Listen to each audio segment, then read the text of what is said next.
ಪ್ರಿಯ ವೀಕ್ಷಕರೇ, ಈ ನಮ್ಮ ಸಂದರ್ಶನದಲ್ಲಿ ಚಿಕ್ಕಮಗಳೂರು ತಾಲೂಕು ಕ್ಷೇತ್ರ ಜಿಲ್ಲಾ ಪಂಚಾಯಿತಿ ಅಧ್ಯಕ್ಷರಾದ ಮಾನ್ಯ ಶ್ರೀಮತಿ JS ರೇಖಾ ಹುಲಿಯಪ್ಪ ಗೌಡ ಅವರು ನಮ್ಮ ಉಪಸ್ಥಿತಿಯಲ್ಲಿದ್ದಾರೆ. ಇವರಿಗೆ ನಮ್ಮ politiciansindia.com ಸೋಷಿಯಲ್ ಮೀಡಿಯಾ ಪರವಾಗಿ ಹಾರ್ದಿಕ ಸ್ವಾಗತ ಮೇಡಮ್. ಸ್ವಾಗತ ಮೇಡಮ್. ತಮ್ಮ ಒಂದು ಕಿರು ಪರಿಚಯ ಕೊಡಿ ಮೇಡಮ್ ನಮ್ಮ ವೀಕ್ಷಕರಿಗೆ. ನಾನು ರೇಖಾ ಹುಲಿಯಪ್ಪ ಗೌಡ ಅಂತೇಳಿ ಚಿಕ್ಕಮಗಳೂರು ತಾಲೂಕಿನ ಲಕ್ಯ ಜಿಲ್ಲಾ ಪಂಚಾಯತ್ ಕ್ಷೇತ್ರದಿಂದ 2 ಬಾರಿ ಜಿಲ್ಲಾ ಪಂಚಾಯತ್ಗೆ ಆಯ್ಕೆಯಾಗಿ 1 ಬಾರಿ ಅಧ್ಯಕ್ಷೆಯಾಗಿ ಕೆಲಸವನ್ನು ಮಾಡಿದ್ದೇನೆ. ಮೇಡಮ್. ಸೊ ತಾವು ರಾಜಕೀಯಕ್ಕೆ ಬಂದಂಥ ಉದ್ದೇಶ ಏನಾಗಿತ್ತು ಮೇಡಮ್? ನಾನು 2000ನೇ ಇಸ್ವಿನಲ್ಲಿ ರಾಜಕೀಯಕ್ಕೆ ಬಂದೆ. ರಾಜಕೀಯಕ್ಕೆ ಬಂದಂತಹ ಉದ್ದೇಶ ಸಮಾಜ ಸೇವೆಯನ್ನು ಮಾಡಬೇಕು ಅಂತೇಳಿ. ಅಂದರೆ ಸರ್ಕಾರದ ಸವಲತ್ತುಗಳನ್ನು ಜನರಿಗೆ ತಲುಪಿಸುವುದರ ಮೂಲಕ ಕಟ್ಟಕಡೆಯ ವ್ಯಕ್ತಿಯೂ ಸಹ ಅದು ಸೌಲಭ್ಯವನ್ನು ಪಡೆದು ಉನ್ನತ ಸ್ಥಾನಕ್ಕೆ ಬರಬೇಕು ಅನ್ನುವಂಥ ಉದ್ದೇಶದಿಂದ ರಾಜಕೀಯ. ಸೊ ತಾವು ಮೇಡಮ್ ರಾಜಕೀಯ ಬರೋದಕ್ಕೂ ಮುಂಚೆ ಬೇರೆ ಯಾವ್ದಾದ್ರು ಸಂಘ ಸಂಸ್ಥೆ ಆ ರೀತಿ ಮಹಿಳೆ ಪರ ಇಲ್ಲ ರೈತರ ಪರ ಹೋರಾಟ, ಬಡ ಜನರ ಬಗ್ಗೆ ಹೋರಾಟ ಏನಾದ್ರು ಮಾಡ್ತಾ ಬಂದ್ರ? ಮಹಿಳಾ ಸಂಘಟನೆಗಳಲ್ಲಿ ನಾನಿದ್ದೆ. ನಮ್ಮದೇ ಮಹಿಳಾ ಮಂಡಳಿಗಳಲ್ಲಿ ಸಕ್ರಿಯವಾಗಿ ಭಾಗವಹಿಸ್ತಿದ್ದೆ. ಅದು ಹೊರತಾಗಿ ಬಾಕಿ ಏನು ರಾಜಕೀಯದ ಪರಿಚಯ ಇರಲಿಲ್ಲ. ಆನಂತರದ 2000ನೇ ಇಸ್ವಿನಲ್ಲಿ ನಮ್ಮ ಲಕ್ಯ ಕ್ಷೇತ್ರ ಮಹಿಳಾ ಮೀಸಲಾತಿ ಬಂದಿದ್ದರಿಂದಾಗಿ ಆ ಸಂದರ್ಭದಲ್ಲಿ ಆ ಭಾಗದ ಅನೇಕ ಪ್ರಮುಖರು ಬಂದು ನೀವು ಕಾಂಪೀಟ್ ಮಾಡಬೇಕು ಜಿಲ್ಲಾ ಪಂಚಾಯತಿಗೆ, ಜನಗಳ ಪ್ರೋತ್ಸಾಹದಿಂದ ಎಜುಕೇಟೆಡ್ ಇದ್ದೀರಾ, ನಿಮ್ಮಂಥವ್ರು ಬೇಕು ನಮ್ಮ ಇದಕ್ಕೆ ಕ್ಷೇತ್ರಕ್ಕೆ ಅಂತೇಳಿ ಬಂದು ಕೇಳ್ಕೊಂಡಿದ್ರಿಂದ ಆ ಸಂದರ್ಭದಲ್ಲಿ ನಮ್ಮ ಮನೆಯವರು ಮತ್ತು ನಮ್ಮ ಅತ್ತೆಯವರು ನಿಂತ್ಕೋ, ನೀನು ಓದಿದ್ಯಾ, ನಿನ್ನ ಓದಿದ್ದು 4 ಜನಕ್ಕೆ ಉಪಯೋಗ ಆಗುತ್ತೆ ಅಂತ ಹೇಳಿದ್ರೆ ಯಾಕೆ ಬೇಡ ಅಂತೀಯ ಅಂತ ಹೇಳಿದ್ರಿಂದ. ಯಾಕೆಂದರೆ ನನಗೆ ರಾಜಕೀಯ ಕ್ಷೇತ್ರದಲ್ಲಿ ಇಂಟ್ರೆಸ್ಟ್ ಇರಲಿಲ್ಲ. ನಾನು KS ಸಹ ಬರೆದಿದ್ದೆ. ಅವಾಗ ಇಂಟರ್ವ್ಯೂ ನಡೀತಾ ಇತ್ತು, KS ಎಕ್ಸಾಮ್ ಪಾಸ್ ಆಗಿತ್ತು. ಆದರೆ ಆ ಸಂದರ್ಭದಲ್ಲಿ ಅದು ಯಾರೋ ಕೋರ್ಟಿಗೆ ಹೋಗಿದ್ರಿಂದ ಇಂಟರ್ವ್ಯೂ ಸ್ಟಾಪ್ ಆಯಿತು. ಅದೇ ಸಂದರ್ಭದಲ್ಲಿ ಎಲೆಕ್ಷನ್ ಡಿಕ್ಲೇರ್ ಆಯಿತು, ಮೀಸಲಾತಿ ಮಹಿಳಾ ಮೀಸಲಾತಿ ಬಂತು. ಜನಗಳ ಒತ್ತಾಸೆ ಮತ್ತು ನಮ್ಮ ಅತ್ತೆ ಮತ್ತು ನಮ್ಮನೆಯವರು ಪ್ರೋತ್ಸಾಹ ನೀಡಿದ್ರಿಂದ ಮಾಡು, 4 ಜನಕ್ಕೂ ಅನುಕೂಲ ಆಗುವಂಥ ಕೆಲಸ ಅಂತ ಹೇಳಿದ್ರಿಂದ ಆ ಸಂದರ್ಭದಲ್ಲಿ ನಾನು ಜಿಲ್ಲಾ ಪಂಚಾಯತಿಗೆ ಸ್ಪರ್ಧೆಯನ್ನು ಮಾಡಿದ್ದೆ. ಎಷ್ಟು ಓಟ್ಗಳಲ್ಲಿ ತಾವು ಜಿಲ್ಲಾ ಪಂಚಾಯತಿ ಮೆಂಬರ್ ಅಧ್ಯಕ್ಷರಾಗಿ ತಾವು ವಿನ್ನಿಂಗ್ ಕ್ಯಾಂಡಿಡೇಟ್ ಆಗಿಲ್ಲ? 1395 ಓಟುಗಳ ಅಂತರದಿಂದ ನಾನು ಗೆದ್ದೆ, ವಿಜೇತರಾಗಿ. ಸೊ ಅಂದ್ರೆ ಫಸ್ಟ್ ಟೈಮ್ ತಾವು ಜಿಲ್ಲಾ ಪಂಚಾಯತಿ ಮೆಂಬರ್ ಆಗಿದೆ, ಇಲ್ಲ ಇದರಿಂದ ಗ್ರಾಮ ಪಂಚಾಯತಿ ಆ ರೀತಿ ಏನಾದ್ರು ಪೊಸಿಷನ್ ಅಲ್ಲಿ ಬಂದ್ರೆ, ಇಲ್ಲ ಡೈರೆಕ್ಟ್ ಜಿಲ್ಲಾ ಪಂಚಾಯತಿ? ಡೈರೆಕ್ಟ್ ಜಿಲ್ಲಾ ಪಂಚಾಯತಿ ಮೆಂಬರ್. ಓಕೆ. ಸೊ ಪ್ರೆಸೆಂಟ್ ಜಿಲ್ಲಾ ಪಂಚಾಯತಿ ಮೆಂಬರ್ ಅಂದ್ರೆ ಈಗಿರುವಂತದ್ದು ಒಂದು MLA equal to 70% equal to power ಇದೆ. ಸೊ ನೆಕ್ಸ್ಟ್ ರಾಜಕೀಯದ ಭವಿಷ್ಯದಲ್ಲಿ ತಾವು ಯಾವ ರೀತಿ ಬೆಳಿಬೇಕು ಅನ್ಕೊಂಡಿದ್ದೀರಾ? ಸೊ ತಮ್ಮ ಏಮ್ ಏನಾಗಿದೆ ಮೇಡಮ್? ನನಗೆ ಆ ಜಿಲ್ಲಾ ಪಂಚಾಯತ್ ಫಸ್ಟ್ ಮೆಂಬರ್ ಆದ ಸಂದರ್ಭದಲ್ಲಿ ನನಗೆ ಸಾರ್ವಜನಿಕರು ಬಂದಂತಹ ಏನು ಆ ಕೆಲಸವನ್ನು ಕೇಳಿಕೊಂಡು ಈ ರೀತಿ ಆಗಬೇಕು ಅಂತ ಹೇಳಿ ಬಂದಾಗ ನಾನು ಒಂದು ಡೈರಿನಲ್ಲಿ ನೋಟ್ ಮಾಡ್ಕೊಳ್ತಿದ್ರೆ ಏನು ಕೇಳ್ಕೊಂಡಿದ್ದಾರೆ ಅವರು, ಏನು ಆಗಬೇಕು ಅಂತೇಳಿ. ಆ ನಂತರದಲ್ಲಿ ಅದು ನಾನು 70% ಅವರು ಕೇಳ್ಕೊಂಡಂಥ ಕೆಲಸಗಳನ್ನು ಮಾಡಿಕೊಟ್ಟಿದ್ದೆ.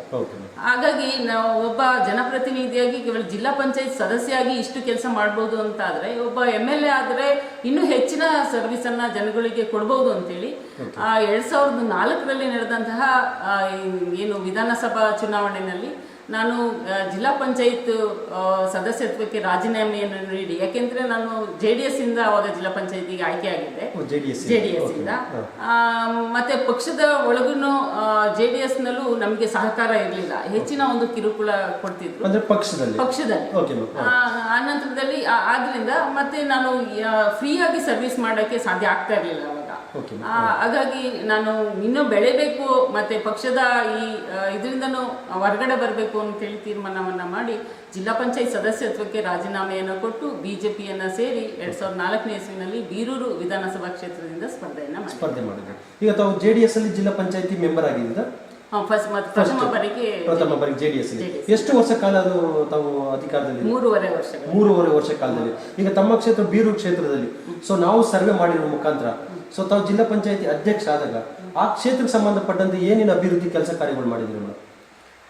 ಈಗ 2010ನೇ ಇಸ್ವಿನಲ್ಲಿ ಮತ್ತೆ ನಾನು 2ನೇ ಬಾರಿಗೆ ಜಿಲ್ಲಾ ಪಂಚಾಯತ್ ಸದಸ್ಯೆಯಾಗಿ ಅದೇ ಲಕ್ಕೆ ಕ್ಷೇತ್ರದಿಂದ ಆಯ್ಕೆಯಾಗಿ ನನಗೆ ಮತ್ತೆ ಜಿಲ್ಲಾ ಪಂಚಾಯತಿಗೆ ನಿಲ್ಲಬೇಕು ಅನ್ನುವಂತಹ ಆಸಕ್ತಿ ಇರಲಿಲ್ಲ. ಯಾಕಂದ್ರೆ ಒಮ್ಮೆ ಜಿಲ್ಲಾ ಪಂಚಾಯತಿಗೆ ರಾಜೀನಾಮೆಯನ್ನ ಕೊಟ್ಟು MLAಗೆ ಕಂಟೆಸ್ಟ್ ಮಾಡಿ ನನಗೆ ವಾಪಸ್ ಮತ್ತೆ ಜಿಲ್ಲಾ ಪಂಚಾಯತಿಗೆ ಹೋಗೋಕೆ ಇಷ್ಟ ಇರಲಿಲ್ಲ.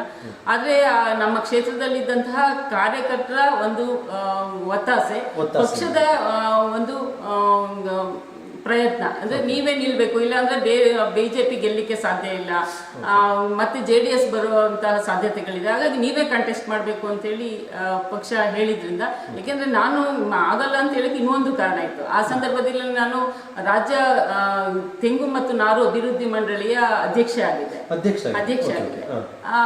ಹಾಗಾಗಿ ನಾನು ಒಂದು ಪೊಸಿಷನ್ ಅಲ್ಲಿ ಇದ್ದೀನಿ, ನಾನು ಬೇರೆಯವ್ರಿಗೆ ಕೊಡಿ, ನಾನು ಗೆಲ್ಲಿಸ್ಕೊ ಬರುವಂತಹ ಜವಾಬ್ದಾರಿ ನಂದು ಅಂತ ಹೇಳಿದೆ. ಆದ್ರೆ ಅದಕ್ಕೆ ಪಕ್ಷ ಕೇಳಲಿಲ್ಲ. ಮತ್ತೆ ಅದು ಲಾಭದಾಯಕ ಹುದ್ದೆ ಆಗಿರೋದ್ರಿಂದ ಅದಕ್ಕೆ ರಾಜೀನಾಮೆಯನ್ನ ಕೊಟ್ಟು ನಾನು ಜಿಲ್ಲಾ ಪಂಚಾಯತಿ ಕಂಟೆಸ್ಟ್ ಮಾಡಬೇಕಾಗಿತ್ತು. ಆಗ ಪಕ್ಷ ಇಲ್ಲ, ನೀವು ರಾಜೀನಾಮೆ ಕೊಟ್ಟರು ಪರವಾಗಿಲ್ಲ, ನೀವು ಸ್ಪರ್ಧೆಯನ್ನ ಮಾಡಲೇಬೇಕು ಆ ಕ್ಷೇತ್ರದಿಂದ ಅಂತ ಹೇಳಿದ್ರಿಂದ ರಾಜೀನಾಮೆ ಕೊಟ್ಟು ನಾನು ಸ್ಪರ್ಧೆಯನ್ನ ಮಾಡಿದೆ. ಅಲ್ಲಿಯೂ ಇಡೀ ಜಿಲ್ಲೆನಲ್ಲೇ ಅತ್ಯಂತ ಹೆಚ್ಚು ಓಟನ್ನು ತಗೊಂಡೆ. ನಾನು 8,888 ಓಟುಗಳು 2ನೇ ಬಾರಿ ಜಿಲ್ಲಾ ಪಂಚಾಯತಿ ಆದಾಗ ನಾನು ಮೊದಲನೇ ಬಾರಿಗೆ ಜಿಲ್ಲಾ ಪಂಚಾಯತಿ ಸದಸ್ಯ ಆದಾಗ ಪ್ರತಿಯೊಂದು ಹಳ್ಳಿಗೂ ಸಹ ಕುಡಿಯೋ ನೀರಿನ ವ್ಯವಸ್ಥೆಯನ್ನ ಮಾಡಿದೆ. ಕುಡಿಯೋ ನೀರಿನ ಏನು ಓವರ್ ಟ್ಯಾಂಕ್ಗಳು, ಮಿನಿ ಟ್ಯಾಂಕ್ಗಳ ಮೂಲಕ ಜನಗಳಿಗೆ ನೀರು ಸುಲಭವಾಗಿ ದೊರಕುವಾಗ, ಯಾಕೆಂದ್ರೆ ಮೊದಲು ಏನು ಕೊಡಾತ್ಕೊಂಡು 2 ಕಿಲೋಮೀಟರ್ ದೂರದಿಂದ ಜನಗಳು ಬಂದು ನೀರನ್ನ ತಗೋಬರ್ತಿದ್ರು, ಅಷ್ಟು ಸಮಸ್ಯೆ ಇತ್ತು. ಇಲ್ಲೇ ಕಡೂರು ರೋಡ್ ಹೋಗ್ತಾ ಇರುವಂತಹ ಬಿಳೆಕಲ್ಲಹಳ್ಳಿ ಗ್ರಾಮ ಪಂಚಾಯತಿನಲ್ಲಿ, ಬಿಳೆಕಲ್ಲಹಳ್ಳಿ ಗ್ರಾಮದಲ್ಲಿ ನೀರಿಲ್ದೆ ಹೆಣ್ಮಕ್ಳು ಪಕ್ಕದ ಸರಪನಹಳ್ಳಿ ಎನ್ನುವಂತಹ ಊರಿಗೆ ರಾತ್ರಿ 10 ಗಂಟೆ ಮೇಲೆ ಹೋಗಿ ಬೆಳಗಿನ ಜಾವದ ತನಕ ನೀರು ತಗೊಬರ್ತಿದ್ರು. ಯಾಕೆ 10 ಗಂಟೆಗೆ ಹೋಗ್ತಿದ್ರು ಅಂತ ಹೇಳಿದ್ರೆ, ಅಲ್ಲಿ ಊರ್ನವ್ರು ಬೈಯೋರು, ನಮ್ಗೆ ನೀರ್ ಬೇಕು, ನೀವ್ಯಾಕೆ ಬರ್ತೀರಾ ಅಲ್ಲಿಂದ ಅಂತೇಳಿ. ಹಾಗಾಗಿ ಅವರೆಲ್ಲ ಬೈತಿದ್ರು. ಹಾಗಾಗಿ ಅವರೆಲ್ಲ ಮಲಗಿದ್ಮೇಲೆ ಇವ್ರು ರಾತ್ರಿ ಹೋಗಿ ನೀರು ತರ್ತಿದ್ರು. ಅದು ಹೆಣ್ಣು ಮಕ್ಳ ಕಷ್ಟವನ್ನ ನೋಡಿ, ಇಲ್ಲ ಅವರಿಗೆ ನೀರಿನ ವ್ಯವಸ್ಥೆಯನ್ನ ಮಾಡ್ಲೇಬೇಕು, ಹೆಣ್ಣು ಮಕ್ಳಿಗೆ ಅಗತ್ಯವಾಗಿ ಬೇಕಾಗಿರೋದು ಅಂತದ್ದು ನೀರು. ಹಾಗಾಗಿ ನೀರಿನ ವ್ಯವಸ್ಥೆ ಮಾಡಬೇಕು ಅಂತೇಳಿ ಇಡೀ ಕ್ಷೇತ್ರದಲ್ಲಿ ಓವರ್ ಟ್ಯಾಂಕ್ ಸ್ಪೆಷಲ್ ಗ್ರಾಂಟ್ ಅನ್ನ ತಗೊಂಡ್ಬಂದು ನೀರಿನ ವ್ಯವಸ್ಥೆ ಮಾಡಿ, ಓವರ್ ಟ್ಯಾಂಕು, ಮಿನಿ ಟ್ಯಾಂಕ್ಗಳನ್ನ ಮಾಡೋದ್ರ ಮೂಲಕ, ಪೈಪ್ ಲೈನ್ ಮೂಲಕ ನೀರಿನ ವ್ಯವಸ್ಥೆ ಮಾಡ್ತಾರೆ. ಅದನ್ನ ನೆನಪನ್ನು ಇಟ್ಕೊಂಡು ಜನ 2010ನೇ ಇಸ್ವಿನಲ್ಲಿಯೂ ಹೆಚ್ಚಿನ ಒಂದು ಮತಗಳನ್ನ ಕೊಟ್ಟಿದ್ದಾರೆ. ಈ ಹಂತದಲ್ಲಿ ತಾವು ವಿನ್ನಿಂಗ್ ಕ್ಯಾಂಡಿಡೇಟ್ ಆಗಿದ್ದೀರಾ. ಓಕೆ ಮ್ಯಾಮ್, ಇದೇ ರೀತಿ ತಮ್ಮ ಒಂದು ರಾಜಕೀಯ ಭವಿಷ್ಯದಲ್ಲಿ ತಮ್ಮ ಫ್ಯಾಮಿಲಿ ಸಪೋರ್ಟ್ ಯಾವ ರೀತಿ ಇದೆ ಮೇಡಮ್? ತಾವು ಒಂದು ಮಹಿಳೆಯಾಗಿ ರಾಜಕೀಯಕ್ಕೆ ಬಂದಿದ್ದೀರಾ, ಇಷ್ಟು ಮಟ್ಟಿಗೆ ಬೆಳಿಬೇಕು ಅಂದರೆ ಅಷ್ಟು ಸುಲಭ ಅಲ್ಲ. ರಾಜಕೀಯದಲ್ಲೂ ಕೂಡ ಅಷ್ಟು ಬೆಳವಣಿಗೆ, ಮನೆಯಲ್ಲೂ ಕೂಡ ಒಂದು ಸೇಫ್ ಆಗಿ, ಯಾವ ರೀತಿ ತಮಗೆ ಒಂದು ರಾಜಕೀಯ ಓಕೆ ಅನ್ಸುತ್ತೆ? ನಾನು ಒಬ್ಬ ಮಹಿಳೆಯಾಗಿ, ಅದು ಗೃಹಿಣಿಯಾಗಿ ರಾಜಕೀಯದಲ್ಲಿ ಇಷ್ಟು ಬೆಳವಣಿಗೆ ಹೊಂದಕ್ಕೆ ಮುಖ್ಯ ಕಾರಣ ನಮ್ಮ ಮನೆಯವರು. ಹುಲಿಯಪ್ಪ ಗೌಡ್ರು ಅವರು ಇಂಜಿನಿಯರ್ ಆಗಿದ್ದಾರೆ, ಆದ್ರೂ ಸಹ ರಾಜಕೀಯದಲ್ಲಿ ಏನಾದ್ರೂ ಮಾಡಬೇಕು, ಜನಗಳಿಗೆ ಸೇವೆ ಮಾಡಬೇಕು ಅನ್ನೋದು ಬಹಳ ಅಭಿಲಾಷೆ. ಹಾಗಾಗಿ ಅವರ ಸಂಪೂರ್ಣ ಸಹಕಾರ, ಮತ್ತೆ ನಮ್ಮ ಅತ್ತೆಯವರ ಒಂದು ಸಹಕಾರ. ಅವರು ನಾನು ಎಷ್ಟೊತ್ತಿಗೆ ಹೋಗಿ ವಾಪಸ್ ಎಷ್ಟೊತ್ತಿಗೆ ಬಂದ್ರು ನಾನು ಖುಷಿಯಾಗಿರೋದನ್ನ ನೋಡೋರು. ಒಂದ್ ಸ್ವಲ್ಪ ನನಗೆ ಮುಖ ಸಪ್ಪಗಿದ್ರು, ಯಾಕೆ ಏನಾಯ್ತು, ಊಟ ಮಾಡಿದ್ದೆ ಇವತ್ತು ಇಲ್ವಾ, ಆ ರೀತಿಯಾಗಿ ವಿಚಾರಿಸ್ಕೊಳ್ಳೋದ್ರ ಮೂಲಕ ನನಗೊಂದು ಆಸರೆಯಾಗಿ ಪ್ರೋತ್ಸಾಹ ಕೊಟ್ಟಿದ್ರು. ಹಾಗಾಗಿ ನಾನು ಇಷ್ಟು ಮಟ್ಟಿಗೆ ಬೆಳವಣಿಗೆ ಹೊಂದಲಿಕ್ಕೆ ಸಾಧ್ಯ ಆಗಿದೆ. ಓಕೆ ಮೇಡಮ್, ತಮ್ಮ ರಾಜಕೀಯದಲ್ಲಿ ಗುರುಗಳು ಅಂದ್ರೆ ಯಾರನ್ನ ಹೇಳಕ್ ಇಷ್ಟಪಡ್ತೀರಾ?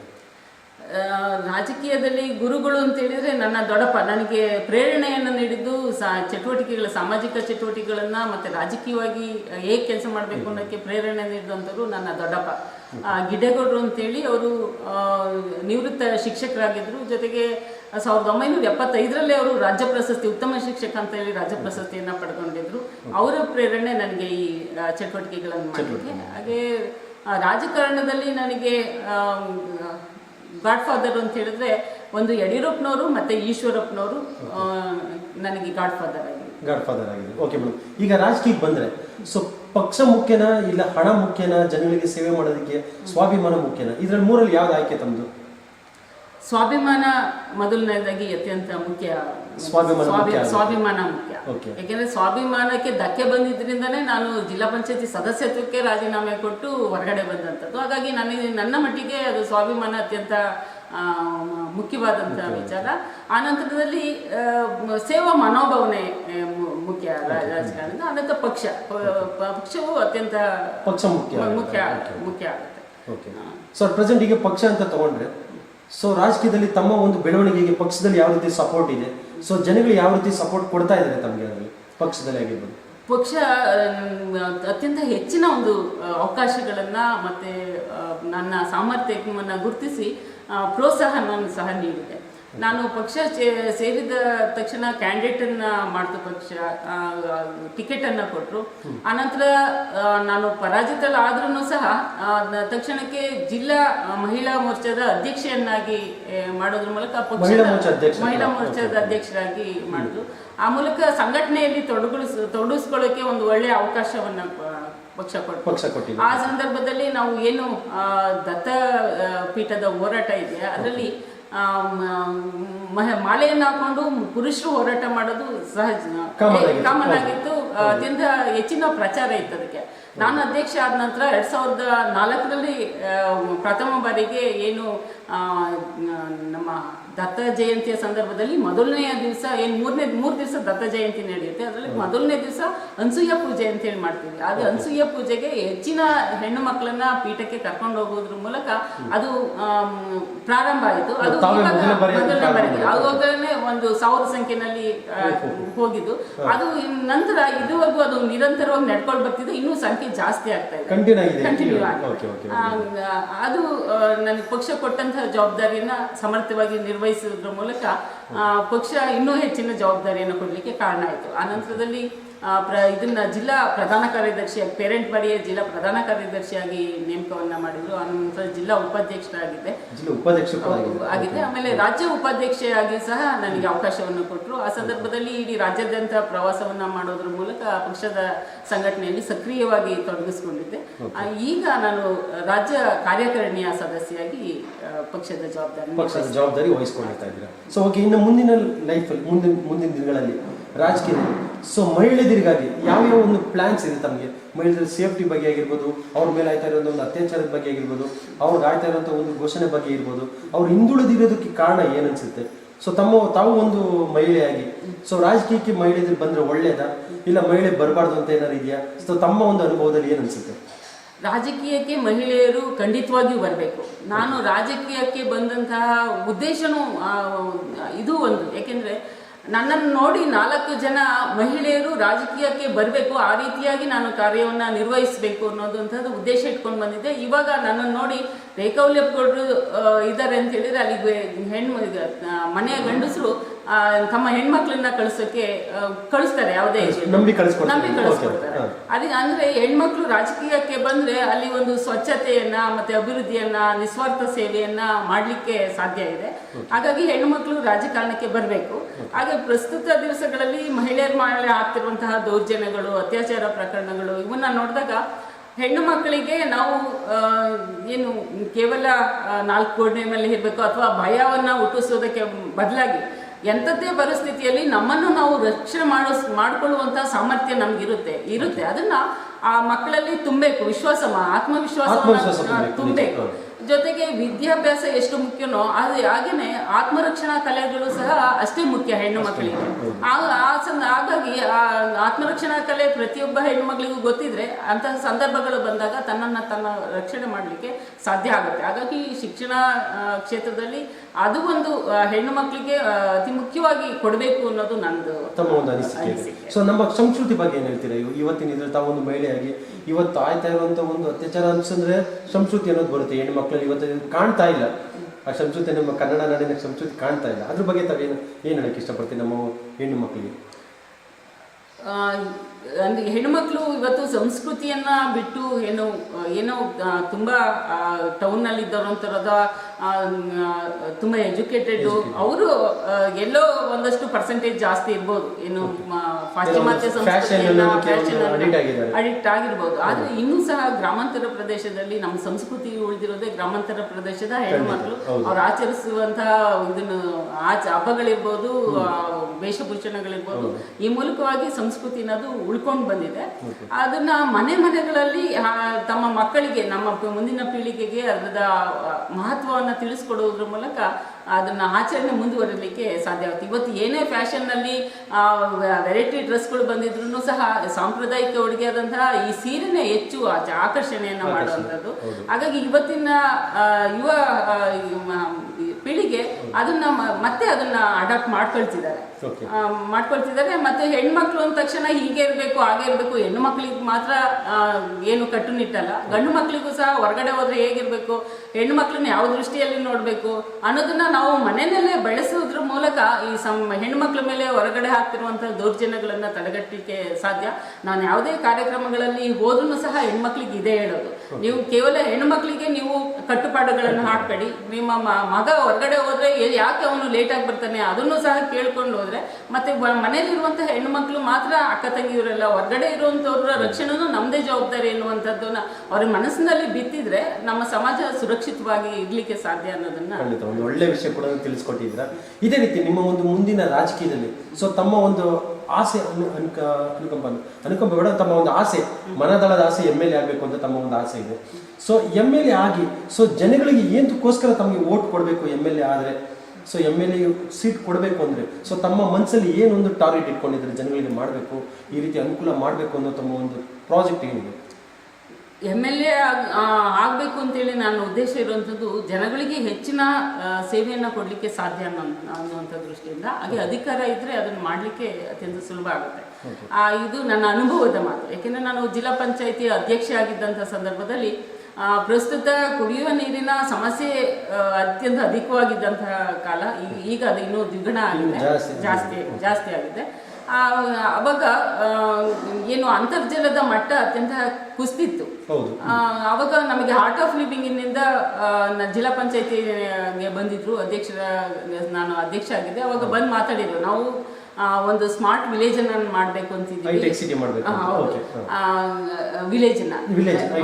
ಹೈಟೆಕ್ ವಿಲೇಜ್ ಮಾಡಬೇಕು ಅಂತಿದ್ದೀವಿ, ಅದಕ್ಕೆ ನಿಮ್ಮ ಸಹಕಾರ ಬೇಕು. ಹಾಗೆ ಮೊದಲನೇದಾಗಿ ಯಾವ್ದಾದ್ರು ಒಂದು ಗ್ರಾಮವನ್ನ ತಗೊಳ್ತೀವಿ, ನೀವು ಅದಕ್ಕೆ ಯಾವ ಗ್ರಾಮ ತಗೋಬಹುದು, ಎಲ್ಲಿ ಸಹಕಾರ ಬಂದು ಅವಾಗ ನಾನು ಅವ್ರಿಗೆ ಹೇಳಿದ್ದು, ನಿಮಗೆ ಇವಾಗ ಸ್ಮಾರ್ಟ್ ವಿಲೇಜ್ಗಿಂತ ನೀರಿನ ಅಗತ್ಯತೆ ಎಲ್ಲ ಕಡೆ ಇದೆ. ಹಾಗಾಗಿ ಅಂತರ್ಜಲವನ್ನ ಉಳಿಸುವಂತಹ ಕೆಲಸ ಆಗಬೇಕು. ಅದಕ್ಕೆ ಸಾಧ್ಯ ಇರುವಂಥದ್ದು ಏಕೆಂದ್ರೆ ಮಳೆ ಪ್ರತಿಯೊಂದು ಹನಿಯನ್ನ ನಾವು ಹಿಡಿದಿಡ್ತೀವಿ, ಎಷ್ಟು ಸೇವ್ ಮಾಡ್ತೀವೋ ಅದು ಗಳಿಸಿದ್ದ ಹನಿಗೂ ಸಮಯ ಇರುತ್ತೆ. ಯಾಕಂದ್ರೆ ಮಳೆ ನೀರನ್ನ ನಾವು ಸೃಷ್ಟಿ ಮಾಡೋಕ್ಕಾಗಲ್ಲ. ಹಾಗಾಗಿ ಬಿದ್ದಂತಹ ಮಳೆ ನೀರು ವ್ಯರ್ಥವಾಗಿ ಹರಿದು ಹೋಗೋದನ್ನ ತಪ್ಪಿಸಿ ಅದನ್ನ ಭೂಮಿನಲ್ಲಿ ಇಂಗಿಸುವುದರ ಮೂಲಕ ಅದನ್ನ ಅಂತರ್ಜಲವನ್ನ ಜಾಸ್ತಿ ಮಾಡ್ಲಿಕ್ಕೆ ಸಾಧ್ಯ ಇದೆ. ಅದನ್ನ ಮಾಡಬೇಕು ಅಂತ ಹೇಳಿದ್ರೆ ಆಗ ಯಾವ ರೀತಿ ಮಾಡೋದು, ಅದಕ್ಕೆ ಫಂಡ್ ಎಲ್ಲಿ ಅಂತೇಳಿ ಚರ್ಚೆಯನ್ನು ಮಾಡಿದಾಗ ನಾವು ಏನು NRIGನಲ್ಲಿ ಏನು ಮಹಾತ್ಮ ಗಾಂಧಿ ಉದ್ಯೋಗ ಖಾತ್ರಿ ಯೋಜನೆಯಲ್ಲಿ ಸಾಕಷ್ಟು ಹಣ ಬರುತ್ತೆ.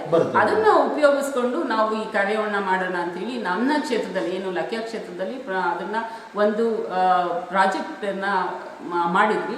ಅದು ಒಂದು 810 ಕಾಮಗಾರಿಗಳನ್ನ ಅಲ್ಲಿ ತಗೋಬಹುದು. ಒಂದು ಇಂಗು ಗುಂಡಿ ಮತ್ತೆ ಕಲ್ಲು ಗುಂಡುಗಳ ತಡೆ ಅಂತೇಳಿ, ಅಂದ್ರೆ ನೀರು ಕೊಚ್ಚಿ ಹೋಗ್ದಾಗೆ ಅಲ್ಲೆಲ್ಲ ನಿಂತು ಮುಂದೆ ಹೋಗೋ ಹಾಗೆ, ಮಣ್ಣು ಕೊಚ್ಚಿ ಹೋಗ್ದಾಗೆ ತಡೆಗೋಡುಗಳನ್ನ ಮಾಡುವಂಥದ್ದು. ಮತ್ತೆ ಇಂಜೆಕ್ಷನ್ ವೆಲ್ ಅಂತೇಳಿ ಎಲ್ಲಿ ಹೆಚ್ಚು ನೀರು ಫ್ಲೋ ಆಗುತ್ತೋ ಅವಾಗ ಅಲ್ಲಿ ಬೇಗ ನೀರು ಇಂಗ್ಲಿಕ್ಕೆ ಅಲ್ಲಿ ಬೋರ್ವೆಲ್ಗಳ 150 ಅಡಿಯ ಬೋರ್ವೆಲ್ ಅನ್ನ ತೆಗೆದು ಅದ್ರ ಸುತ್ತ ಮತ್ತೆ ಇಂಗು ಗುಂಡಿಯನ್ನ ಮಾಡಿ ಆ ರೀತಿ ಮಾಡ್ಲಿಕ್ಕೆ 3 ರೀತಿಯ ಒಂದು ಪ್ಲಾನ್ ಅನ್ನ ತಯಾರು ಮಾಡಿದ್ವಿ. ಅದನ್ನ ಮತ್ತೆ ಸ್ಟೇಟ್ ಗೌರ್ಮೆಂಟಿಗೆ ಕಳಿಸಿ ಅಲ್ಲಿಂದ ಫಾಲೋ ಅಪ್ ಮಾಡಿ ಅಪ್ರೂವಲ್ ತಗೊಂಡು ನಮ್ಮ ಕ್ಷೇತ್ರದಲ್ಲಿ ಅದನ್ನ ಇಂಪ್ಲಿಮೆಂಟ್ ಮಾಡಿದ್ವಿ. ಪ್ರಾಜೆಕ್ಟ್ ಅಪ್ರೂವಲ್ ಆಯ್ತು, ನಾವು ಕೆಲಸನೂ ಮಾಡಿದ್ವಿ. ಮಾಡಿದ ಸಂದರ್ಭದಲ್ಲಿ ಅದು ಇಂಗು ಗುಂಡಿಗಳಾದ್ಮೇಲೆ 1-2 ಮಳೆ ಬಂದಿದ್ದು ನಮಗೆ. ನಮಗೆ ಆ ಮಳೆ ಬಂದ್ರು ಮುಂದಿನ ಬೇಸಿಗೆ ಕಳೆದು ಮತ್ತೆ ಮಳೆಗಾಲ ಬರೋ ತನಕ ನಾವು ಎಲ್ಲಿ ಇಂಗು ಗುಂಡಿಗಳನ್ನು ಮಾಡಿದ್ವೋ ಆ ಬೋರ್ವೆಲ್ಗಳು ರೀಚಾರ್ಜ್ ಆಗಿ ಚೆನ್ನಾಗಿ ನಡೀತಾ ಇತ್ತು. ಆದ್ರೆ ಅದನ್ನ ಇಂಗು ಗುಂಡಿಗಳು ಇಲ್ಲದೆ ಇರೋ ಭಾಗದಲ್ಲಿರುವಂತಹ ಬೋರ್ವೆಲ್ಗಳು ಫೇಲ್ಯೂರ್ ಆಗಿತ್ತು. ಇದೊಂದು ಸಕ್ಸಸ್ಫುಲ್ ಪ್ರಾಜೆಕ್ಟ್ ಅಂತ ತಗೊಂಡು NRIG ನಲ್ಲಿ ಇವಾಗ ಇದು ಕೇವಲ ಕರ್ನಾಟಕದಲ್ಲಿ 15 ಜಿಲ್ಲೆಗಳಲ್ಲಿ ಇದು ಇಂಪ್ಲಿಮೆಂಟ್ ಆಗ್ತಾ ಇದೆ. ಕೇವಲ ಲಕ್ಯ ಕ್ಷೇತ್ರದೊಂದ ತಗೊಂಡಂಥದ್ದು ಇವಾಗ ಚಿಕ್ಕಮಗಳೂರು ತಾಲೂಕು, ತರೀಕೆರೆ ತಾಲೂಕು, ಕಡೂರು ತಾಲೂಕು ಜೊತೆಗೆ ಪಕ್ಕದ ಹೊಸದುರ್ಗ ಮತ್ತೆ ಇಲ್ಲಿ Hassan district, Chitradurga district, Tumakuru district ಹೀಗೆ ಎಲ್ಲ ಕಡೆ ಇದನ್ನ ಇಂಪ್ಲಿಮೆಂಟ್ ಮಾಡಿದ್ರು. ಇದು ಸಕ್ಸಸ್ಫುಲ್ ಆಗಿದೆ ಅಂತೇಳಿ ಅದನ್ನ ಸಕ್ಸಸ್ ಆಗಿದೆ ಅಂತೇಳಿ ಮಾತ್ರ ಕರ್ನಾಟಕದಲ್ಲಿ ಮಾತ್ರ ಅಲ್ಲ ಇಡೀ ದೇಶದ 5 ರಾಜ್ಯಗಳಲ್ಲಿ ಈಗ ಇಂಪ್ಲಿಮೆಂಟ್ ಆಗ್ತಾ ಇದೆ. ನದಿ ಪುನಶ್ಚೇತನ ಯೋಜನೆ ಅಂತೇಳಿ ಅದಕ್ಕೆ ನಾವು ಒಂದು ಹೆಸರು ಕೊಟ್ಟಿದ್ವಿ. ವೇದಾವತಿ ನದಿ ನಮ್ಮ ಭಾಗದಲ್ಲಿ ಹರಿತಿತ್ತು, ಈಗ ಸಂಪೂರ್ಣವಾಗಿ ಬತ್ತಿ ಹೋಗ್ಬಿಟ್ಟು ಹಾಗಾಗಿ ಅದಕ್ಕೆ ವೇದಾವತಿ ನದಿ ಪುನಶ್ಚೇತನ ಯೋಜನೆ ಅಂತೇಳಿ ಹೆಸರು ಕೊಟ್ಟಿದ್ವಿ. ಈ ರೀತಿಯ ಬತ್ತಿ ಹೋದ ನದಿಗಳನ್ನ ಪುನಶ್ಚೇತನಗೊಳಿಸ್ಲಿಕ್ಕೆ ಇಲ್ಲಿ ರಾಷ್ಟ್ರದಲ್ಲಿ 5 ರಾಜ್ಯಗಳು ಇದನ್ನ ಇಂಪ್ಲಿಮೆಂಟ್ ಮಾಡ್ತಾ ಇದ್ದಾರೆ. ಇದು ನಮ್ಮ ಒಂದು ಸಕ್ಸಸ್ ಅದಕ್ಕೆ ಸಹಕಾರವನ್ನು ಕೊಟ್ಟಂತವ್ರು ಆರ್ಟ್ ಆಫ್ ಲಿವಿಂಗ್ ಇನ್ನ ಒಂದು ರವಿಶಂಕರ್ ಗುರೂಜಿ ಅವರು ಅವ್ರನ್ನ ನ್ಯೂಡಲ್ ಆಫೀಸರ್ ಅಂತ ಹೇಳಿ ಮಾಡಿ ನ್ಯೂಡಲ್ ಏಜೆನ್ಸಿ ಅಂತೇಳಿ ಗವರ್ಮೆಂಟ್ ನೇಮಕವನ್ನ ಮಾಡಿತ್ತು. ಆ ರೀತಿಯಾಗಿ ಒಂದು 12 ಜನವನ್ನು ಉಳಿಸುವಂತ ಕೆಲಸ ಮಾಡಿದ್ವಿ. ಈಗಲೂ ಸಹ ಈಗ ನಾವು ಮಾಡಿ 3ನೇ ವರ್ಷ ನಡೀತಾ ಇದೆ. ಈಗೇನು ರೀಚಾರ್ಜ್ ವೆಲ್ಗಳನ್ನ ಮಾಡಿದ್ವು ಅಲ್ಲಿಂದ ಈಗ ಬೆಳವಾಡಿ ಅಂತ ಗ್ರಾಮದಲ್ಲಿ ಅತ್ಯಂತ ದೊಡ್ಡ 5,000 ಜನಸಂಖ್ಯೆ ಅಂತಿರುವಂತಹ ಗ್ರಾಮ, ಅಲ್ಲಿಂದ ನೀರನ್ನ ಕೊಡ್ತಿದ್ದಾರೆ. ಆ ಬೋರ್ವೆಲ್ ಇವತ್ತು ನೀರನ್ನ ಪೂರೈಕೆ ಮಾಡ್ತಾ ಇದೆ. ಆ ರೀತಿಯ ಒಂದು ಸಕ್ಸಸ್ ಒಳ್ಳೆ ಪ್ರಾಜೆಕ್ಟ್ ಸಕ್ಸಸ್ ಆಗಿದೆ ಇವತ್ತಿಗೆ. Very good ma'am. ಇದೇ ರೀತಿ ತಮ್ಮ ಒಂದು ರಾಜಕೀಯ ಕ್ಷೇತ್ರ ಆಗಿರ್ಬೋದು, ಇಲ್ಲ ನಮ್ಮ ಕರ್ನಾಟಕ ಆಗಿರ್ಬೋದು, ರೈತರು ನಮ್ಮ ಬೆನ್ನೆಲುಬು ಅಂತಾರೆ. ಸೊ ಇವತ್ತು ಅಂತ ರೈತರುಗಳು ಸೂಸೈಡ್ ಮಾಡ್ಕೊಂಡು ಆತ್ಮಹತ್ಯೆ ಮಾಡ್ಕೊಂಡು ಅವ್ರ ಫ್ಯಾಮಿಲಿ ರೋಡ್ ಬಂದಿರುವಂಥದ್ದು ಎಷ್ಟೋ ಫ್ಯಾಮಿಲಿಗಳು ಕಾರಣ ಇದೆ, ಇವತ್ತಿಗೂ ಕೂಡ ನಡೀತಾ ಇದೆ. ಅದ್ರ ಬಗ್ಗೆ ತಾವು ಏನ್ ಹೇಳಕ್ ಇಷ್ಟಪಡ್ತೀರಿ ತಾವು ಒಂದು ರಾಜಕಾರಣಿಯಾಗಿ? ಹೌದು, ರೈತರನ್ನ ನಾವು ಭಾರತದ ಆರ್ಥಿಕತೆ ಬೆನ್ನೆಲುಬು ಅಂತ, ಆದ್ರೆ ಅದು ಹಂಗಂತ ನಿಜ, ಅದು ಬೆನ್ನೆಲುಬು. ಆದ್ರೆ ಆ ಬೆನ್ನೆಲುಬನ್ನ ಸ್ಟ್ರೆಂಥನ್ ಮಾಡುವಂತ ಕೆಲಸ ಆಗ್ತಾ ಇಲ್ಲ.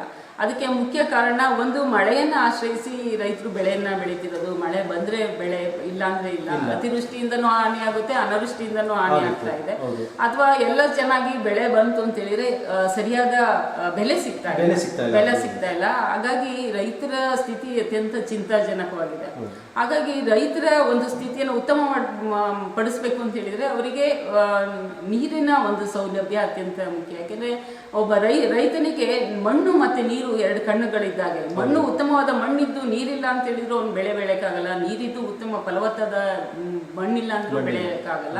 ಆದ್ರೆ ಅದನ್ನ ಇವತ್ತೇನೋ ನಮಗೆ ಅದೃಷ್ಟಕ್ಕೆ ಫಲವತ್ತಾದ ಭೂಮಿ ಇದೆ, ಅದನ್ನ ಅಥವಾ ಫಲವತ್ತತೆಯನ್ನು ಮಾಡ್ಲಿಕ್ಕೆ ಅನೇಕ ವಿಧಾನಗಳಿದೆ. ಆದ್ರೆ ನೀರಿನ ಆಶ್ರಯನ ಅದರಲ್ಲಿ ಈ ಬಯಲುಸೀಮೆ ಭಾಗದಲ್ಲಂತೂ ಮಳೆಯನ್ನೇ ಆಶ್ರಯ ಮಾಡಿರುವಂಥದ್ದು. ಈಗ ಯಥೇಚ್ಛವಾಗಿ ಇಂಗು ಗುಂಡಿಗಳನ್ನ ಅಥವಾ ಬೋರ್ವೆಲ್ಗಳನ್ನ ತೆಗೆದಿರೋದ್ರಿಂದ ಅಂತರ್ಜಲ ಎಲ್ಲ ಖಾಲಿಯಾಗಿದೆ, ಡ್ರೈ ಆಗಿದೆ. ಹಾಗಾಗಿ ನದಿ ಜೋಡಣೆಗಳ ಮೂಲಕ ಅಥವಾ ಕೆರೆಗಳಿಗೆ ಆ ನದಿ ನೀರನ್ನ ಹರಿಸುವುದರ ಮೂಲಕ ಒಂದು ಅಂತರ್ಜಲವನ್ನ ಜಾಸ್ತಿ ಮಾಡೋದ್ರೊಂದಿಗೆ ರೈತರಿಗೆ ಒಂದು ನೀರಿನ ಒಂದು ಸೌಕರ್ಯ. ಇದಕ್ಕೆ ಸರ್ಕಾರನೂ ಕೂಡ ಕಾರಣ ಅಂತ ಅನ್ನಿಸ್ತಾ ಇಲ್ಲ.